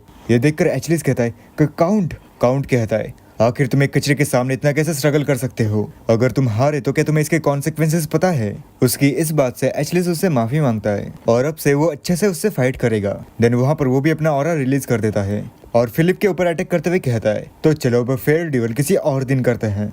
देन एक जंप लगा के फिलिप के पास आ जाता है। ये देखकर फिलिप कहता है अरे मुझे माफ कर देना क्योंकि किसी और दिन करने के लिए मैं बहुत ज्यादा ही बिजी हूँ। आगे एचलिस जैसे ही उसके ऊपर अटैक कर देता है वहां से फिलिप गायब हो जाता है। ये देखकर एचलिस चौंक जाता है और कहता है आखिर ये कैसे हो सकता है। बट फिलिप उसके पीछे होता है। ये देखकर एचलिस कहता है ये स्पीड और ये ऑरा क्या ये वही है। हाँ अब ये मुझे याद आया, ये वही है जो कि 3 साल पहले गायब हो चुका था। जायंट अरेना का अनडिफिटेड लेजेंड, क्या ये वही ब्लैक नाइट फैंटम सॉर्ड है। ये देखकर कमेंटेटर भी काफी ज्यादा हैरान था। वो कहता है यहाँ पर काफी अनएक्सपेक्टेड चीज हो चुकी है। दूसरा वाला कमेंटेटर चौंकते हुए कहता है लगता है कि एचलिस को काफी अच्छा अपोनेंट मिला है और यहाँ पर विनर है अनएक्सपेक्टेड अंडरडॉग मेयर। और पूरे स्टेडियम में वहाँ पर मेयर के ही नारे लगने शुरू हो जाते हैं। वहाँ एचलिस पड़े पड़े कहता है मैंने कभी भी नहीं सोचा था कि मैं ब्लैक नाइट से फिर से मिल पाऊंगा। ये सुनकर फिलिप उससे कहता है क्या तुम मुझे जानते हो। एचलिस कहता है मुझे 3 साल पहले आपसे फाइट करने का एक मौका मिला था मगर आप उस रिकॉर्ड को सेट करने के बाद कहीं पे गायब हो चुके थे, तो आखिर आप ऐसी जगह पे क्यों हैं। उसकी इस बात पे फिलिप उससे कहता है जबकि मैं ब्लैक नाइट हूँ तो जरूरतमंद लोगों की मदद करना ये मेरा फर्ज ही है। एचलिस कहता है हाँ आपने सही कहा। फिलिप उससे कहता है मुझे माफ कर देना लेकिन मैं ब्लैक नाइट हूँ, क्या ये तुम सीक्रेट रख सकते हो। इसके ऊपर एचलिस कहता है हाँ ठीक है, वैसे भी मुझे अब काम से निकाल ही दिया जाएगा। फिलिप कहता है अरे यार मुझे इसके लिए भी माफ कर देना। बट यहाँ विक्टर रोते हुए कहता है प्रिंसेस हम जीत गए। रेना कहती है विक्टर तुम इतने अच्छे इवेंट पे रो क्यों रहे हो। उसकी ऐसी खुशी देख के यहाँ पर साइमन भी काफी खुश था। वहाँ रेना के भी आंखों में खुशी थी। ये देखकर साइमन अपने मन में कहता है मुझे ऐसा लगता है कि उसके लिए इतना काफी होगा। और वहां से जाते हुए कहता है तो ऐसा लगता है कि मैं यहाँ से निकलने के लिए रेडी हूँ। और एक बोर्ड की तरफ देख के कहता है मैं इसके बारे में चाहे जितना भी सोचूं मगर जो गैम्बलिंग है वो एक फ्लो की तरह ही होती है। और वहाँ पर मेयर की ओडीडीज दिखाई जाती है। ये शायद से मैचेस ही होंगी जो कि उसने 21 खेली है और एक बार जीता है जो कि अभी अभी। देन वहाँ साइमन कहता है मैंने जितने भी 10,000 पेसोस जीते थे मैंने उनको बेट पे लगा दिया था। इस दुनिया में पैसा कमाना कितना इजी है। और वहाँ में कैलकुलेशन करके दिखाया जाता है कि साइमन ने कितना बेट में जीता है। अगर पूरी कैलकुलेशन करके देखें तो वो 2,10,000 पेसोस थे। अब यहाँ पर हमें पोर्ट का सीन दिखाया जाता है जहाँ पर साइमन कह रहा था अब हमारा यहाँ से निकलने का टाइम हो चुका है। रेना कहती है आपने हमारी जितनी हेल्प की है उसके लिए हम आपका जितना भी शुक्रिया अदा क्यों ना करे वो कमी है। इसके ऊपर साइमन उससे कहता है आपको इसकी चिंता करने की बिल्कुल भी जरूरत नहीं है और वैसे भी हमसे जितनी मदद हो पाई हमने वो की। इसके ऊपर रेना कहती है चाहे जैसा भी हो लेकिन हमारी मदद करना आपके लिए काफी डिफिकल्ट होगा और काश मैं अपना ग्रेटिट्यूड प्रॉपरली आपको दिखा पाती। साइमन कहता है आपका इसके लिए बहुत बहुत शुक्रिया और वैसे भी अगर हम आपसे मिलते नहीं तो हम इतना कमा भी नहीं पाते। अगर सच बताओ तो मैं यहाँ पर और भी ज्यादा रहना चाहता हूँ मगर इतना बड़ा सीन होने के बाद मेरा यहाँ से निकलना ही ठीक रहेगा इससे पहले कि मेरी आइडेंटिटी रिवील हो जाए। रेना कहती है ओह अब मैं सब कुछ देख पा रही हूँ और मैं यही दुआ करूंगी कि आपके लिए ये सिचुएशन ज्यादा कॉम्प्लिकेटेड ना हो। साइमन कहता है आपको हमारी चिंता करने की बिल्कुल भी जरूरत नहीं है और मुझे ऐसा लगता है कि आपको भी यहाँ से जल्द निकलना चाहिए। देन अब हमें काउंट की तरफ का सीन दिखाया जाता है जहाँ पर काउंट ने उस बंदे को अपने पैरों के नीचे रखा था और वो कह रहा था मुझे तो लगा था कि वो गिव अप कर देंगे मगर अब ऐसा लगता है कि वो अपनी अगली चाल चल रहे होंगे। यहाँ विक्टर कह रहा था हाँ प्रिंसेस वो सही कह रहे हैं, हमें भी यहाँ से निकलना चाहिए क्योंकि काउंट मोनाको को हमें यहाँ पर रोकने का कोई भी रीजन नहीं है। साइमन कहता है हाँ मैं जानता हूँ आप इतनी चिंतित क्यों हैं उन रेफ्यूजीज की वजह से, बट अगर आप यहाँ पर रुकती हैं तो फिर भी आप उनकी ज्यादा मदद नहीं कर पाएंगी और अच्छे भविष्य के लिए आपको अपने कदम अभी के लिए पीछे हटाने चाहिए। इसके ऊपर रेना उससे कहती है हाँ मैं इससे काफी अच्छे से वाकिफ हूँ मगर ये मेरे लिए बहुत ज्यादा ही डिफिकल्ट है। हाँ शायद अभी मैं जिद्दी और काफी बेवकूफ लग रही होंगी मगर मैं अपने लोगों को बिना रिप्लाई दिए यहाँ से ऐसे ही नहीं जा सकती और अगर मैं उनकी छोटी से छोटी मदद भी कर पाती हूँ तो मैं जरूर से करूंगी। ये देखकर साइमन काफी हैरान रहता है और कहता है मैं देख पा रहा हूँ और उससे हाथ मिलाते हुए कहता है आप अपना ख्याल अच्छे से रखिए। रेना भी कहती है मैं भी यही दुआ करूंगी कि आपकी जर्नी काफी अच्छे से गुजरे। साइमन कहता है आपका इसके लिए बहुत बहुत शुक्रिया और मैं उस दिन का इंतजार करूंगा जब हम दोबारा से मिलेंगे। अब कुछ टाइम ऐसा ही बीत जाता है। यहाँ पर फिलिप कहता है तो आपने सब कुछ मैनेज कर लिया और इतने बड़े इशू को भी आपने अच्छे से सॉल्व कर लिया। अब सिर्फ एक ही काम बचा है, हमारा फिर से घर लौटना और आपको हीरो का ताज पहनाना। मगर आखिर आपने इन बेवकूफों को क्यों साथ में लिया? साइमन कहता है क्या तुमने नहीं बोला था कि हमारे पास जायंट मेजेस नहीं है? फिलिप कहता है हाँ टेक्निकली हमारे पास नहीं है। साइमन कहता है तो आखिर हम जायंट को यूज कैसे कर सकते हैं अगर हमारे पास उनको फिक्स करने के लिए कोई है ही नहीं? और वो दोनों मैकेनिक वहाँ पर लड़ रहे थे ये कहते हुए कि आखिर यहाँ पर आने का आइडिया किसका था? वो उल्टी बाल्टी कहता है अरे इस पे तो तुम एग्री हुए थे। मगर यहाँ फिलिप कहता है क्या आप उनको खुद ही फिक्स नहीं करते यंग लॉर्ड? ये सुनकर साइमन कहता है क्या तुम पागल हो? तुम्हें माइलस्टोन रिपेयर और रिस्टोर करने के बारे में पता है? यही रीजन है कि तुम कमांड के चेन से बंधे हुए हो। तो अब चुप रहो और हमारे सामान को प्रोटेक्ट करो। इसके ऊपर फिलिप कहता है आप सच में बहुत ज्यादा ही अजीब हैं। अब कुछ टाइम बाद हमें लार्कन स्टेट का सीन दिखाया जाता है जहाँ पर एक आदमी चिल्लाते हुए कहता है आखिर तुम लोग इतनी जल्दी हमारे सामान को कलेक्ट करने के लिए क्यों आए हो? मैंने तो सोचा था कि हमारे पास और भी ज्यादा टाइम है। और वहाँ वही मर्चेंट था जो कि कह रहा था क्या टाइम? अच्छा हुआ तुमने ये बात निकाली। मैंने तुम लोगों के ऊपर भरोसा रखा था कि तुम लोग हमारा कर्जा चुका दोगे, मगर तुम लोगों ने हमें धोखा दिया और रातों रात यहाँ से भाग गए। तो आखिर मैं इतना वेट क्यों करूं? बट तभी उसके पीछे से फिलिप आ जाता है। ये देखकर वो मर्चेंट काफी ज्यादा डर जाता है और उससे कहता है तुमने तो मुझे डरा ही दिया और आखिर तुम हो कौन? ये सुनकर फिलिप कहता है मेरा नाम फिलिप है और मैं यंग लॉर्ड का एस्कॉर्ट नाइट हूँ। मर्चेंट कहता है क्या एस्कॉर्ट नाइट? लेकिन एक सेकंड, आखिर तुम यहाँ पर अकेले क्यों हो? यंग लॉर्ड कहाँ पर है? फिलिप उससे कहता है मैं यहाँ पर कुछ डिलीवर करने के लिए आया हूँ। ये सुनकर वो मर्चेंट काफी कंफ्यूज रह जाता है। मगर अगले ही सीन में फिलिप उसके सामने काफी सारा सोना ला के रख देता है। ये देखकर वो मर्चेंट भी बहुत ज्यादा ही चौंक जाता है और अपने मन में कहता है ऐसा कभी भी नहीं हो सकता। अभी तो एक हफ्ता भी नहीं हुआ और उसने 30,000 पेसोस को जमा भी कर लिया। तो क्या अब मैं इस टेरिटरी के ऊपर टेक ओवर नहीं कर पाऊंगा? और वहाँ पर वही मैकेनिक कहता है मास्टर क्या आप ठीक हैं? मगर फिलिप उनके ऊपर चिल्लाते हुए कहता है क्या तुम लोग देख नहीं पा रहे हो कि लॉर्ड डेरिन यहाँ पर बिजी हैं? तो यहाँ पर बिना एक सेकंड भी जाया करे उनके कैरेज में 30,000 पेसोस को भर दो। इसके ऊपर वो दोनों भी एग्रीड हो जाते हैं। यहाँ पर वही मर्चेंट यानी कि डेरिन कह रहा था अरे आपको इतनी भी जल्दबाजी करने की जरूरत नहीं थी और ये मैं खुद यंग लॉर्ड से रिसीव करना चाहता हूँ। बट फिलिप हंसते हुए एक पेपर बाहर निकालता है और मुझे ऐसा लगता है कि तुमने अपना नेक्स्ट प्लान चलना शुरू कर दिया है। मर्चेंट कहता है क्या? फिलिप कहता है अरे लॉर्ड डेरिन ये तो यंग मास्टर ने आपके लिए एक मैसेज भेजा है। आगे फिलिप कहता है तो जबकि हमने आपका डेबिट चुका दिया है तो अब आप एक ट्रेस पासर कंसिडर किए जाओगे। ये सुनकर डेरिन बहुत ज्यादा ही चौंक जाता है। आगे फिलिप कहता है तो मुझे ऐसा लगता है कि तुम्हें अपने आप को प्रिपेयर कर लेना चाहिए और अगर तुम यहाँ पर कोई सीन खड़ा करते हो तो इंपीरियल नोबल लॉ आर्टिकल 36 और सेक्शन 39 के अकॉर्डिंग अगर नोबल्स के टेरिटरी में या फिर बिल्डिंग में कोई ट्रेस पसर कोई सीन खड़ा करने की कोशिश करता है तो उस लॉ के अकॉर्डिंग वो उस ट्रेस पसर को एग्जीक्यूट कर सकते हैं और वो भी तब तक जब तक तुम्हारे शरीर के 2 टुकड़े नहीं हो जाते। तो मैं तुम्हें यही सजेस्ट करूंगा कि तुम यहाँ से निकल जाओ। हाँ तो यही यंग लॉर्ड ने इस मैसेज में लिखा है। अरे जरा रुको, कुछ और भी लिखा है। उन्होंने लिखा है कि मैं तुम्हें सिर्फ 3 सेकंड ही दूंगा।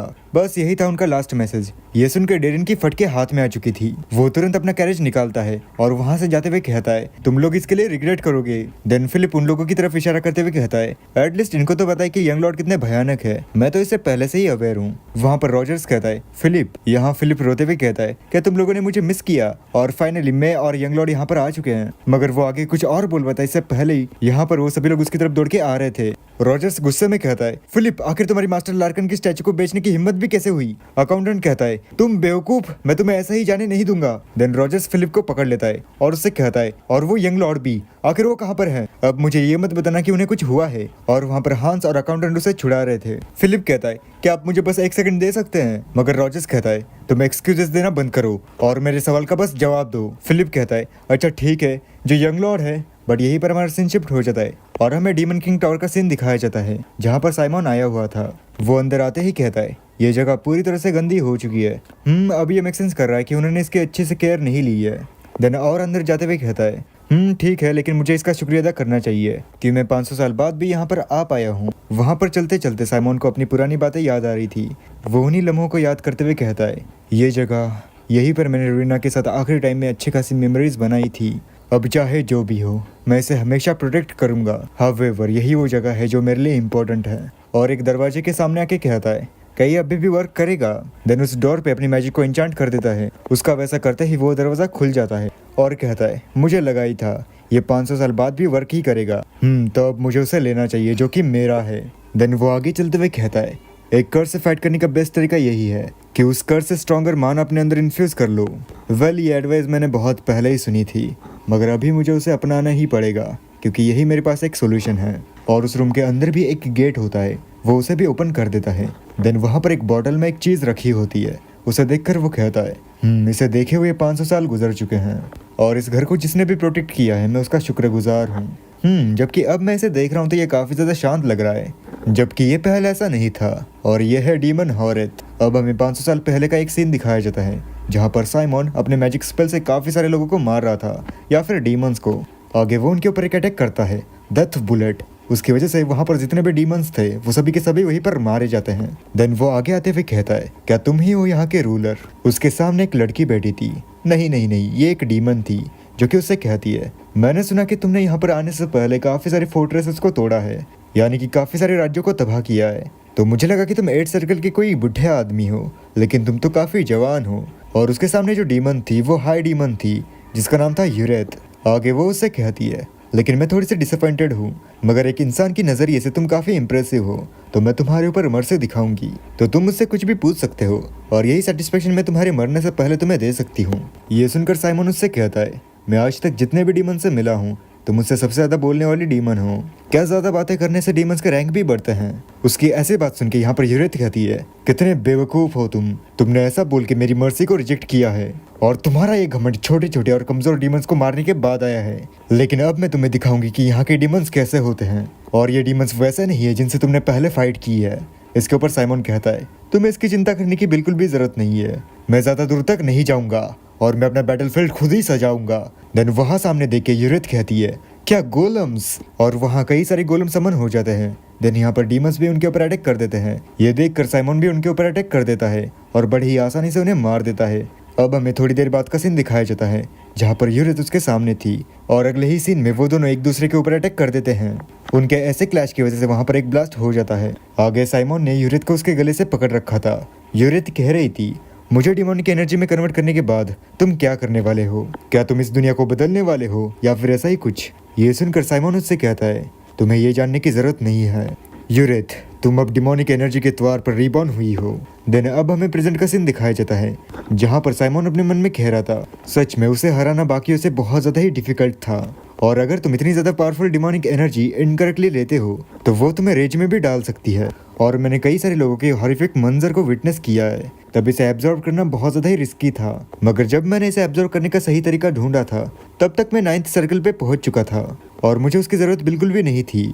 मगर मैंने ये कभी भी नहीं सोचा था कि 500 साल बाद ये मेरे फिर से काम आएगी। और जैसे ही वो उस डिमोनिक एनर्जी को खा लेता है तभी वहाँ पर उसके दिमाग में कुछ होने लगता है और तो और वो एक अलग ही जगह पे पहुँच जाता है। उस जगह को देख के वो कहता है, क्या ये माइंड्स रेल्म है? और ऐसा लगता है कि मैं डिमोनिक एनर्जी के द्वारा कंज्यूम नहीं हुआ हूँ। बट जब वो गौर से सामने देखता है तब वहाँ पर एक लड़की थी और ये कोई और नहीं बल्कि यूरेथ ही थी। वो भी उसे नोटिस करती है और उससे पूछती है कि आखिर तुम कौन हो। साथ ही साथ अपनी काफ़ी सारी एनर्जी उसके ऊपर रिलीज करती है, जिसकी वजह से साइमन को भी तकलीफ हो रही थी। वो अपने मन में कहता है, इस करंट बॉडी के साथ उससे भिड़ना बहुत ज़्यादा ही हार्ड है और 500 साल गुजर चुके हैं लेकिन उसकी डिमोनिक एनर्जी फिर भी वैसी ही है।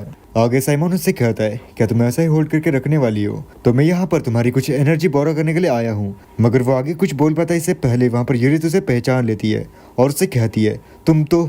और अगले ही सीन में उसका गला पकड़ के उसे नीचे पटक देती है। साथ ही साथ कहती है, क्या अब तो तुम बहुत ज़्यादा ही वीक हो चुके हो और एक पल के लिए मैंने भी तुम्हें नहीं पहचाना, तो तुम यहाँ पर क्या लेने के लिए आए हो? ये सुनकर साइमन उसी हालत में उससे कहता है, मैं यहाँ पर तुम्हारा वेसल बोरो करने के लिए आया हूँ। यूरेथ कहती है, अच्छा तो इसलिए तुम यहाँ पर आए हो, मगर क्या तुम्हारे इस बॉडी के साथ ये सच में पॉसिबल है? जरा देखो मेरा वो दुश्मन जिसने कि मुझे 500 सालों तक यहाँ पर कैद करके रखा और वो यहाँ पर इस स्टेट में आ चुका है, वो भी मेरे ताकत के डिजायर के लिए। क्या तुम्हें नहीं लगता कि ये काफी ज्यादा फनी है? और बहुत टाइटली उसकी गर्दन पकड़ लेती है। ये देखकर साइमन अपने मन में कहता है, वो मेरी गर्दन कभी भी तोड़ सकती है। मगर देन उससे कहता है, क्या तुम सच में यहाँ पर अच्छी तरह से रह रही हो? उसकी ये बात यूरेथ नहीं समझ पाती, इसके लिए साइमन उससे समझाते हुए कहता है, आखिर तुम्हारे साथ गलत क्या है? मैं यहाँ पर तुम्हारे लिए एक डिसेंट प्रपोजल लेके आया हूँ, मगर तुम तो मुझे मारना चाहती हो। और अपने मन में कहता है, उसे ज़रूर से मेरी ये body as a magic supply चाहिए होगी, तो वो मुझे हर्ट नहीं करेगी। उसकी ये बात सुन के यूरेथ कहती है, क्या प्रपोजल? और उसकी गर्दन छोड़ देती है।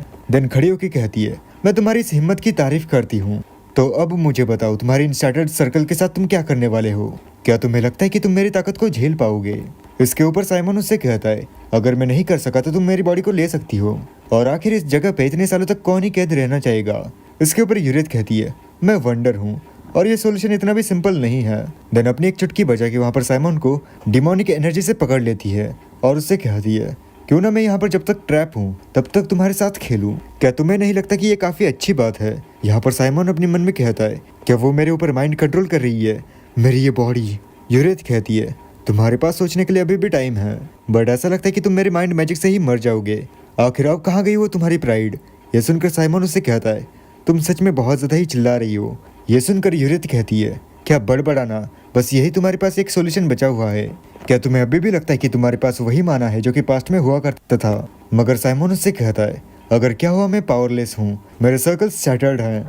ये देखकर यूरियत भी चौंक जाती है और साइमन उसके आगे से गायब हो जाता है। वो कहती है, आखिर वो कहाँ पर गायब हो गया? बट साइमन उससे कहता है, मैं वो हूँ जो कि ब्लैक मैजिक से 9th सर्कल तक पहुंचा था, तो आखिर मैं किसी के माइंड कंट्रोल में कैसे फंस सकता हूँ? और अपना हाथ यूरियत की तरफ उसे कुचलने के लिए बढ़ाता है, जो देख के यूरियत भी काफी चौंक गई थी। देन वो उसके माइंड कंट्रोल से बाहर निकलती है। मुझे पता था तुम सच में काफी इंटरटेनिंग हो, मगर ये सोचना कि तुम सच में 9th सर्कल तक पहुंचे थे।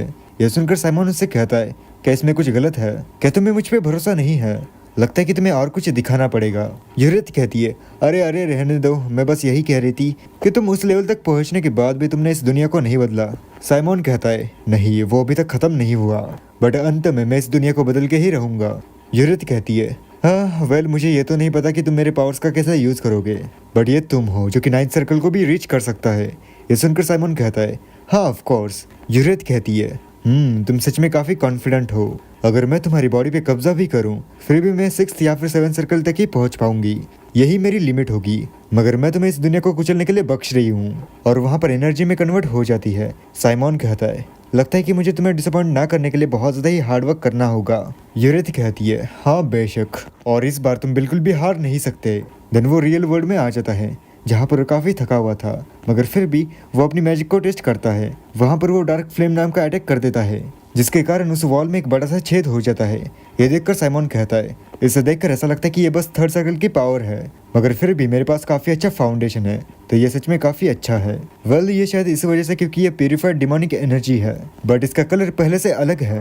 वैसे ठीक है चलो, लेकिन यूरियत मेरे ऊपर कंट्रोल ना करे, इसके लिए मुझे सच में काफी हार्डवर्क करना होगा और उसके एक्सपेक्टेशंस को पूरा करना होगा।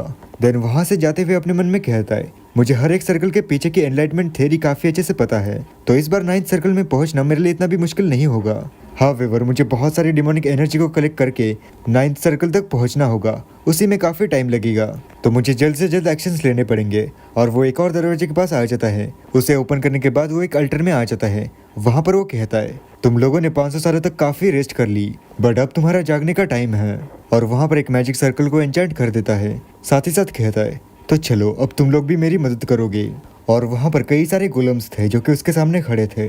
अब यहीं पर हमारा सीन शिफ्ट हो गया, हमें काउंट का सीन दिखाया जाता है, जहाँ पर वो एक बंदे को पीट रहा था, और ये कोई और नहीं बल्कि वही रेडर था जो कि उसके जाइंट में था। आगे काउंट उससे कहता है, माइलॉन क्या तुम्हें पता है कि तुमने क्या गलत किया? इसके ऊपर माइलॉन कहता है, मुझे माफ कर दीजिए माय लॉर्ड, प्लीज मुझे इस बार की हार के लिए माफ कर दीजिए। ये सुनकर काउंट कहता है, क्या तुम्हारी हार? तुम्हें लगता है कि ये सिर्फ मैच की वजह से है? मैं चाहे जितना भी सोचूं, मगर यहाँ पर मुझे कुछ तो और लगता है। मेलॉन कहता है, क्या? आखिर आपका इससे मतलब क्या है? काउंट कहता है, मैं चाहे जितना भी सोचूं, लेकिन जो जाइंट के बीच डिफरेंस था वो सच में बहुत ज्यादा ही था, मगर फिर भी तुम उससे अच्छे से फाइट नहीं करे, तो क्या इसका यही मतलब नहीं कि तुम रेना के लिए सीक्रेटली काम कर रहे हो? ये सुनकर मेलॉन डरते हुए कहता है, माय लॉर्ड मैं अपनी लॉयल्टी की कसम खाता हूँ, मैंने ऐसा कुछ भी नहीं किया, और तो ये मैं अपनी नाइट के ऑनर की कसम भी खाता हूँ। काउंट कहता है, क्या तुम्हारा नाइट का ऑनर, क्या वो यही है? तुम्हें इसके लिए पछताना होगा। उसी के पीछे एक बंदा उसका गला काटने के लिए कब से तैयार था। ये देख के मेलॉन डरते हुए उससे कहता है, लेकिन हाँ मुझे उस जाइंट के राइडर के बारे में कुछ पता है। 3 साल पहले मैंने इंपीरियल जाइंट अरेना में उससे फाइट की थी। वो नाइट कभी ना हारने के लिए काफी फेमस है। काउंट कहता है, तो क्या तुम्हें पता है कि वो किसके साथ एफिलिएटेड है? मेलॉन कहता है, वो लंबे अरसे के लिए कहीं पे गायब थे, और तो और उनकी आइडेंटिटी किसी को भी नहीं पता। ये सुनकर काउंट उससे कहता है, मैं देख पा रहा हूँ, और अब ऐसा लगता है कि तुम्हारे पास कोई भी काम की इन्फॉर्मेशन नहीं है। उसके पीछे कई सारे लोगों ने अपनी तलवारें निकाली हुई थी। वो कहता है, क्या लॉर्ड मुझे एक मौका दीजिए, मैं उसे ढूंढ दूंगा। मगर तब तक बहुत ज्यादा ही देरी हो चुकी थी, क्योंकि उन लोगों ने उसका खेल वहीं पे खत्म कर दिया था। आगे एक आदमी काउंट के पास आके कहता है, प्रिंसेस रेना अभी भी लेमार में रुकी हुई है। काउंट कहता है, आखिर ऐसा क्यों? वो आदमी कहता है, उनका यहाँ पर रुकने का कारण मुझे ऐसा लगता है कि वो रेफ्यूजीज हैं। काउंट कहता है, अच्छा तो मैं देख पा रहा हूँ, तो अब रेना के ऊपर अच्छे से नजर रखो, और सबसे जो मेन चीज है वो है उस राइडर को ढूंढना जो कि मेयर को कंट्रोल कर रहा था। चाहे कुछ भी हो, वो कहाँ पे रहता है ये ढूंढ के निकालो। मुझे उस आदमी को अपने आंखों से देखना है और ये भी जानना है कि क्या वो मेरे अगले प्लान्स में भी अपनी टांग अड़ाने वाला है।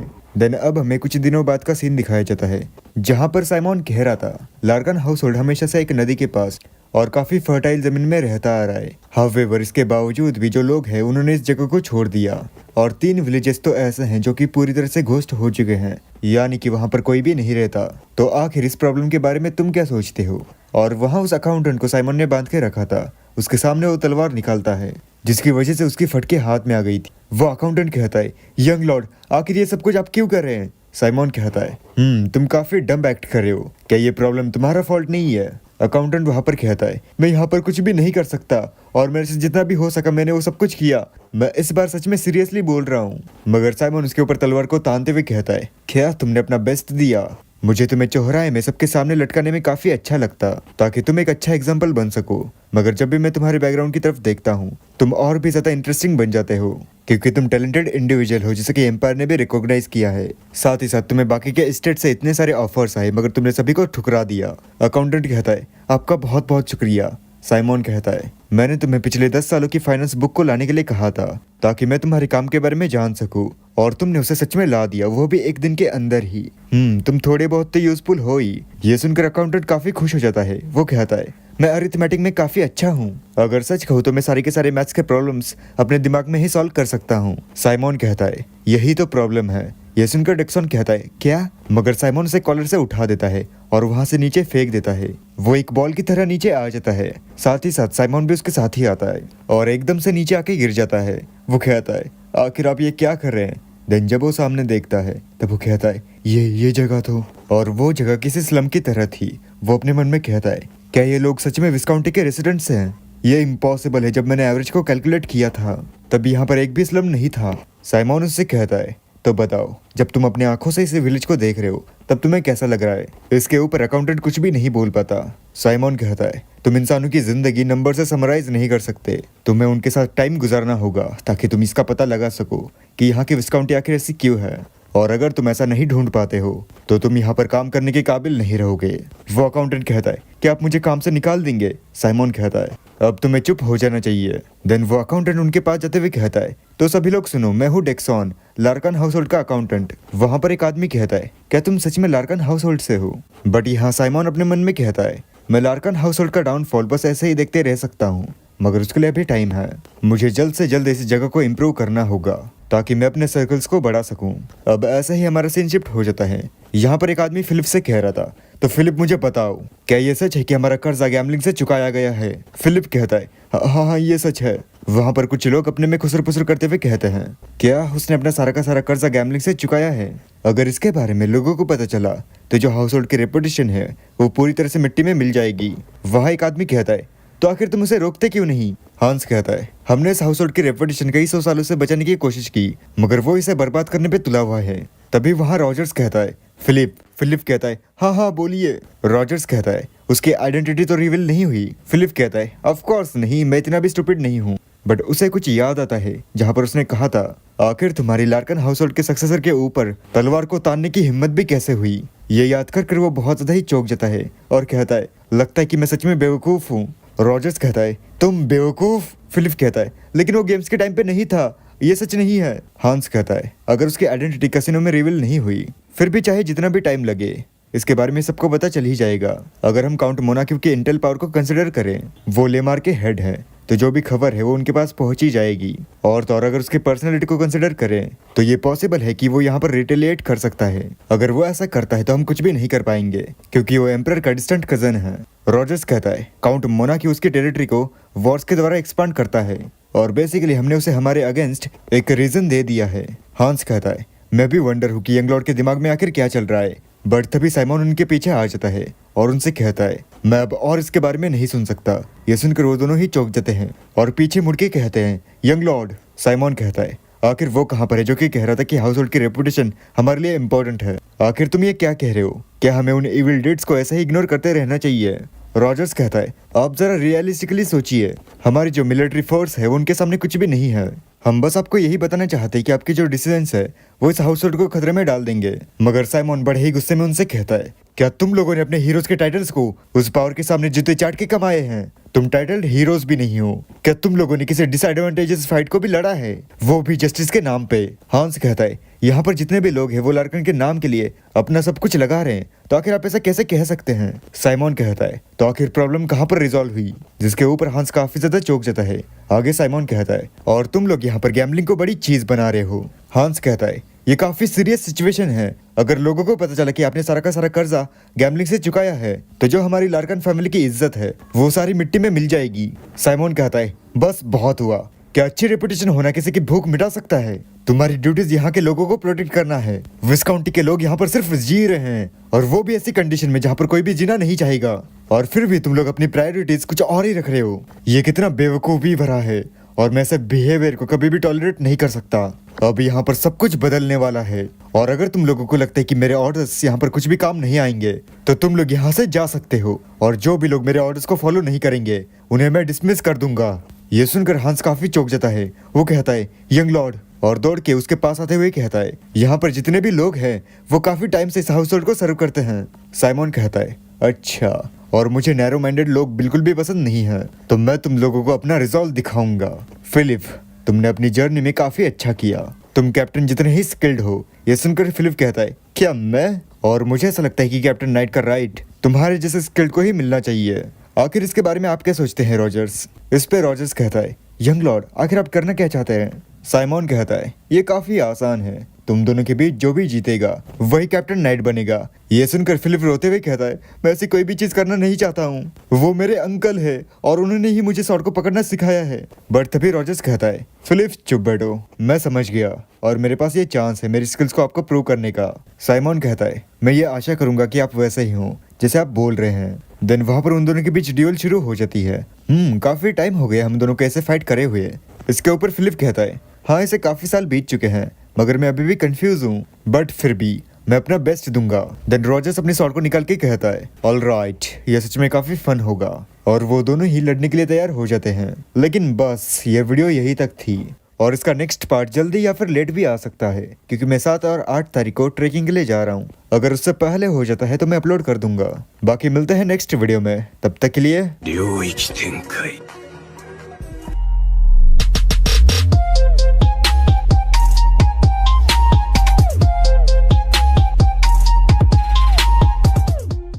तो ये वाला पार्ट वहीं से स्टार्ट होता है जहाँ पर पिछला पार्ट खत्म हुआ था। अब यहाँ पर रॉजर्स और फिलिप एक दूसरे के आमने सामने थे। वहाँ पर फिलिप उसे आगे बढ़ने के लिए कहता है, और यहाँ साइमन फिलिप के बारे में अपने मन में सोच रहा था कि वो काफ़ी नर्वस लग रहा है। यानी कि इसका मतलब एक ही है कि जो रॉजर्स है वो काफ़ी स्ट्रांग है। साइमन ने उसके पास लाइफ में अनगिनत नाइट से फाइट की है, तो उससे वो ये अंदाज़ा लगा सकता है कि फिलिप काफ़ी स्ट्रांग है। साथ ही साथ फिलिप एक अटैक भी करता है जिसका नाम था फैंटम सॉर्ड, मगर वो अटैक भी रॉजर्स का कुछ भी बिगाड़ नहीं पाता। उल्टा रॉजर्स उससे कहते कि उसे और जोर से मारना चाहिए था, और तो और उसे अपनी स्किल्स को भी इम्प्रूव करना चाहिए। मगर फिलिप उनके ऊपर ये कहते हुए अटैक करता है कि वो पहले से अलग है, और एकदम से उसकी जगह से गायब हो जाता है। ये देखकर रॉजर्स भी चौंक जाते हैं, और रॉजर्स के अगल बगल घूमने लगता है, वो भी इतनी जोर से कि रॉजर्स भी उसे नहीं देख पा रहा था। मगर फिर भी रॉजर्स को इससे ज़्यादा फर्क नहीं पड़ता। उल्टा वो उससे कहता है कि वो यहाँ पर काफ़ी मेसअप कर रहा है, और अगले ही सीन में रॉजर्स को उसकी सारी की सारी मूवमेंट साफ साफ नजर आ रही थी। देन फिलिप उनके ऊपर पीछे से अटैक करता है। ये देखकर रॉजर्स उससे काफ़ी इंप्रेस होते हैं। वो उससे कहते हैं कि यंग लॉर्ड ने उसे ऐसा ही प्रेस नहीं किया, और उसकी गर्दन को पकड़ लेते हैं, और उसे ये कहते हुए ज़मीन पे पटकते हैं कि अगर उसे फैमिली को प्रोटेक्ट करने वाला ब्लेड बनना है तो उसे और ज़्यादा इम्प्रूव होना पड़ेगा। और उनके उस अटैक में ही फिलिप की हालत ख़राब हो जाती है, मगर रॉजर्स वहीं पर नहीं रुकते। वो उल्टा फिलिप को एक और लात मार के उसे बहुत दूर गिरा देते हैं। मगर फिलिप के अंदर का कीड़ा अभी तक मरा नहीं था। वो उठते हुए उनसे कहता है कि मैं अभी तक हारा नहीं हूँ। बट रॉजर्स उसके गले के ऊपर शॉर्ट को तान देते हैं और उससे कहते हैं कि उसे यहीं पर रुक जाना चाहिए। तो ना चाहते हुए भी फिलिप को सरेंडर करना पड़ता है। वहाँ रॉजर्स साइमन से कहते हैं कि वही नाइट कमांडर है, ये शो करने के लिए उन्हें कुछ और भी करना पड़ेगा। बट साइमन उनसे काफ़ी ज़्यादा इंप्रेस हो चुका था। आगे रॉजर्स उन सभी नाइट्स की ट्रेनिंग ले रहे थे, और आज तक वो नाइट्स अपनी ट्रेनिंग में इतना नहीं दौड़ते थे, मगर उन्हें यहाँ पर दौड़ना पड़ रहा था क्योंकि यंग मास्टर उन्हें देख रहे थे। यहाँ साइमन फिलिप से नाराज़ था क्योंकि उसे लगा नहीं था कि फिलिप इतनी जल्दी हार जाएगा, वो भी इतने आसानी से। इसलिए फिलिप उससे माफ़ी मांग रहा था। और तो और फिलिप के जो अंकल रॉजर्स हैं वो कॉन्टिनेंट के टॉप 5 शॉट्समैन में से एक हैं। बट इसके जवाब में साइमन उससे ये कहता है कि अगर उसके जैसे एक आदमी ने अगर साइमन के ऊपर अटैक कर दिया तो साइमन के पास मरने के अलावा कोई और चॉइस नहीं रहेगी। इसके लिए फिलिप उससे बहुत ज़्यादा ही माफ़ी मांगता है और वो इसके लिए शर्मिंदा था। मगर साइमन की फिलिप को लेकर काफ़ी अलग विचारधारा थी। वो उसे अपना पर्सनल एस्कॉर्ट नाइट बनाना चाहता था, तो फिलिप को ये रोल निभाने के लिए अपना सब कुछ लगाना पड़ेगा। ये सुनकर फिलिप का चेहरा वहाँ पर खिल उठा था। उसकी आंखों से खुशी के मारे आंसू निकल रहे थे और वो उनसे कहता है कि वो उसका बेस्ट देगा और तो और उसे प्रोटेक्ट करने के लिए अगर उसे अपनी खुद की जान भी गंवानी पड़े फिर भी वो खुशी से गंवा देगा। वो साइमन को ये साबित करके ही रहेगा कि वो उसके भरोसे के काबिल है। तो साइमन उसे ये कहकर ट्रेनिंग के लिए भगा देता है कि अगर उसे यही करना है तो उसे जल्द से जल्द ट्रेनिंग के लिए जाना पड़ेगा और फिलिप भी उसके लिए मान जाता है। देन उसके जाने के बाद साइमन वहाँ पर अकेला ही रहता है। वो अपने मन में सोच रहा था कि 50 में से सिर्फ 10 ही नाइट्स एक्सपर्ट नाइट बन जाते हैं और उसकी फैमिली में वो वॉरियर वाली लीनेज है। और तो और सिर्फ फिलिप और रॉजर्स ही नहीं बल्कि वहाँ पर काफ़ी सारे टैलेंटेड लोग भी हैं और यही रीज़न है कि ये फैमिली अभी तक पूरी तरह से बर्बाद नहीं हुई है। देन यही हमारा सीन शिफ्ट हो जाता है। अब यहाँ पर हांस कह रहा था कि आखिर वो ऐसा कैसे कर सकते हैं। पहले तो उसने स्टैचू को बेचा, अब वो यहाँ पर फैमिली के ड्रेजेस को बेच रहा है। तो क्या वो ये सब कुछ करके फैमिली का नाम मिट्टी में मिलाना चाहता है? मगर साइमन उससे ये कहता है कि अगर उससे इससे पैसा मिलेगा तो वो ये ज़रूर करेगा। यह सुनकर हांस काफ़ी गुस्से में आ जाता है। वो अपने हाथों को टेबल पे पटक के कहता है, यंग लॉर्ड आखिर वो ये सब कुछ क्यों कर रहे हैं? और घूर के साइमन की तरफ देखता है। साइमन भी उसकी तरफ देखता है। देन उससे कहता है, वॉरियर लार्कान जो कि 500 साल पहले मरे थे, वो अभी हमारी कोई भी हेल्प नहीं कर सकते। ये सुनकर हांस काफी चौंक जाता है। वो साइमन से कहता है कि आखिर वो ऐसा कैसे कह सकते हैं? मगर साइमन उसे जरा सोचने के लिए कहता है, ये फैमिली इतनी नीचे इसलिए गिरी है क्योंकि उनके जो वेसल्स हैं वो उनके 500 साल पुराने विचारधारा यानी कि लार्कन के ऑनर को जपते आए हैं और इसलिए उनकी फैमिली ऐसे ही नीचे गिरती जा रही है। ये सुनकर हांस वहीं पर नीचे गिर जाता है और कहता है कि नहीं, ऐसा नहीं हो सकता। वो उस डीमन किंग के कर्ज को कोसने लगता है। मगर साइमन उससे कहता है कि हाँ, यही एटीट्यूड उनकी डाउनफॉल का रीजन है कि वो सिर्फ डीमन किंग के कर्ज को ही ब्लेम करते हैं। मगर अब से ऐसा नहीं रहेगा क्योंकि साइमन का इंटेंशन द ग्रेट लार्कन से भी ग्रेट बनने का है और अब से अगर उनकी फैमिली में कोई ओल्ड प्रिंसिपल्स को लेकर बैठता है तो वो उसे अपनी फैमिली के हिस्ट्री से भी गायब कर देगा। देन वहाँ से साइमन चला जाता है। मगर हांस यहाँ पर सदमे में होता है। उसके पास कुछ लोग आते हैं और उससे पूछते हैं कि क्या वो ठीक है। मगर हांस वहाँ पर काफ़ी इमोशनल बातें कर रहा था कि यंग मास्टर्स की गोद में बैठ के बुक्स रीड करा करते थे, मगर अब देखो वो कितने चेंज हो चुके हैं और तो और वो आजकल काफ़ी ज़्यादा डीमन किंग कैसल में जा रहे हैं। तो उसे ऐसा लगता है कि साइमन के ऊपर डीमन किंग कर्स का असर हो चुका है। अब इस वाले सीन में साइमन वहाँ पर बैठा हुआ था। उसके सामने फिलिप था जो कि उसे हांस के एडवाइस एक बार लेने के लिए कह रहा था और उसे ये जानना है कि साइमन ने आखिर हांस को ऐसा क्या कह दिया। मगर साइमन उससे कहता है कि उसकी विचारधारा थोड़ी अलग है। वो हांस को सोचने के लिए थोड़ी सी भी जगह नहीं देगा, उल्टा वो उसे पीछे ढकेलेगा। ये सुनकर फिलिप भी वहाँ पर चौंक जाता है। तो वो उसके बारे में कभी और भी बातें कर सकते हैं। मगर साइमन चाहता है कि जो टास्क उसने फिलिप को दिया है वो उसे जल्द से जल्द पूरा करे। यह सुनकर फिलिप उससे कहता है कि उनकी आवाज़ काफ़ी ज़्यादा है, उन्हें धीरे से बोलना चाहिए क्योंकि ये इन्फॉर्मेशन उसे हांस से काफ़ी मुश्किल से मिली है। देन साइमन उससे कहता है कि आखिर वो कहाँ पर है, मगर फिलिप फिर से उसे धीरे बोलने के लिए कहता है। देन फिलिप उसे बताना शुरू करता है और यहीं पर हमारा सीन शिफ्ट हो जाता है। अब हमें एक प्रिजन का सीन दिखाया जाता है जहाँ पर एक आदमी को कैद करके रखा था। मगर साइमन को वो जगह फिलिप ने जैसे बताई थी उससे अलग लगी क्योंकि उस बंदे को बाहर से देखने से ऐसा लग रहा था कि वो मरा हुआ है। मगर फिलिप उससे कहता है कि नहीं नहीं, वो कल ही। मगर इतने में उस बंदे के हाथ हिलने लगते हैं और वहाँ से काफ़ी ज़्यादा प्रेशर बाहर निकलता है। साथ ही साथ वो शख्स उनसे पूछता है कि आखिर वो लोग कौन हैं। उसका वो प्रेशर महसूस करके यहाँ पर साइमन को अंदाजा हो जाता है कि ये 5th सर्कल की स्ट्रेंथ है या फिर इससे भी ज़्यादा। वो शख्स उसे दोबारा से दोहराने के लिए नहीं कहता और कहता है कि उसे आंसर चाहिए। आगे साइमन कहता है उसने सुना कि वो यहाँ पर काफ़ी टाइम से लॉक है, बट उसे देखकर ऐसा लगता है कि वो यहाँ पर सही सलामत है। वो आदमी ये आवाज़ सुन के कहता है, ये आवाज़ तो। मगर साइमन उससे पूछता है कि आखिर फ्लैपडोम का सोल आयरन मेज ऐसी जगह पे क्यों सड़ रहा है। वो आदमी साइमन को यंग लॉर्ड कह के रेफर करता है और उससे कहता है कि आखिर वो ऐसी जगह पे अपना कदम क्यों रख रहे हैं। मगर साइमन उससे कहता है कि उसकी टेरिटरी में कोई आता है और वो इस पे ध्यान ना दे, ऐसा कैसे हो सकता है। और उसने ये भी सुना कि वो खाने और पीने को अवॉइड करके अपने आप को हार्म पहुंचाने की कोशिश कर रहा है।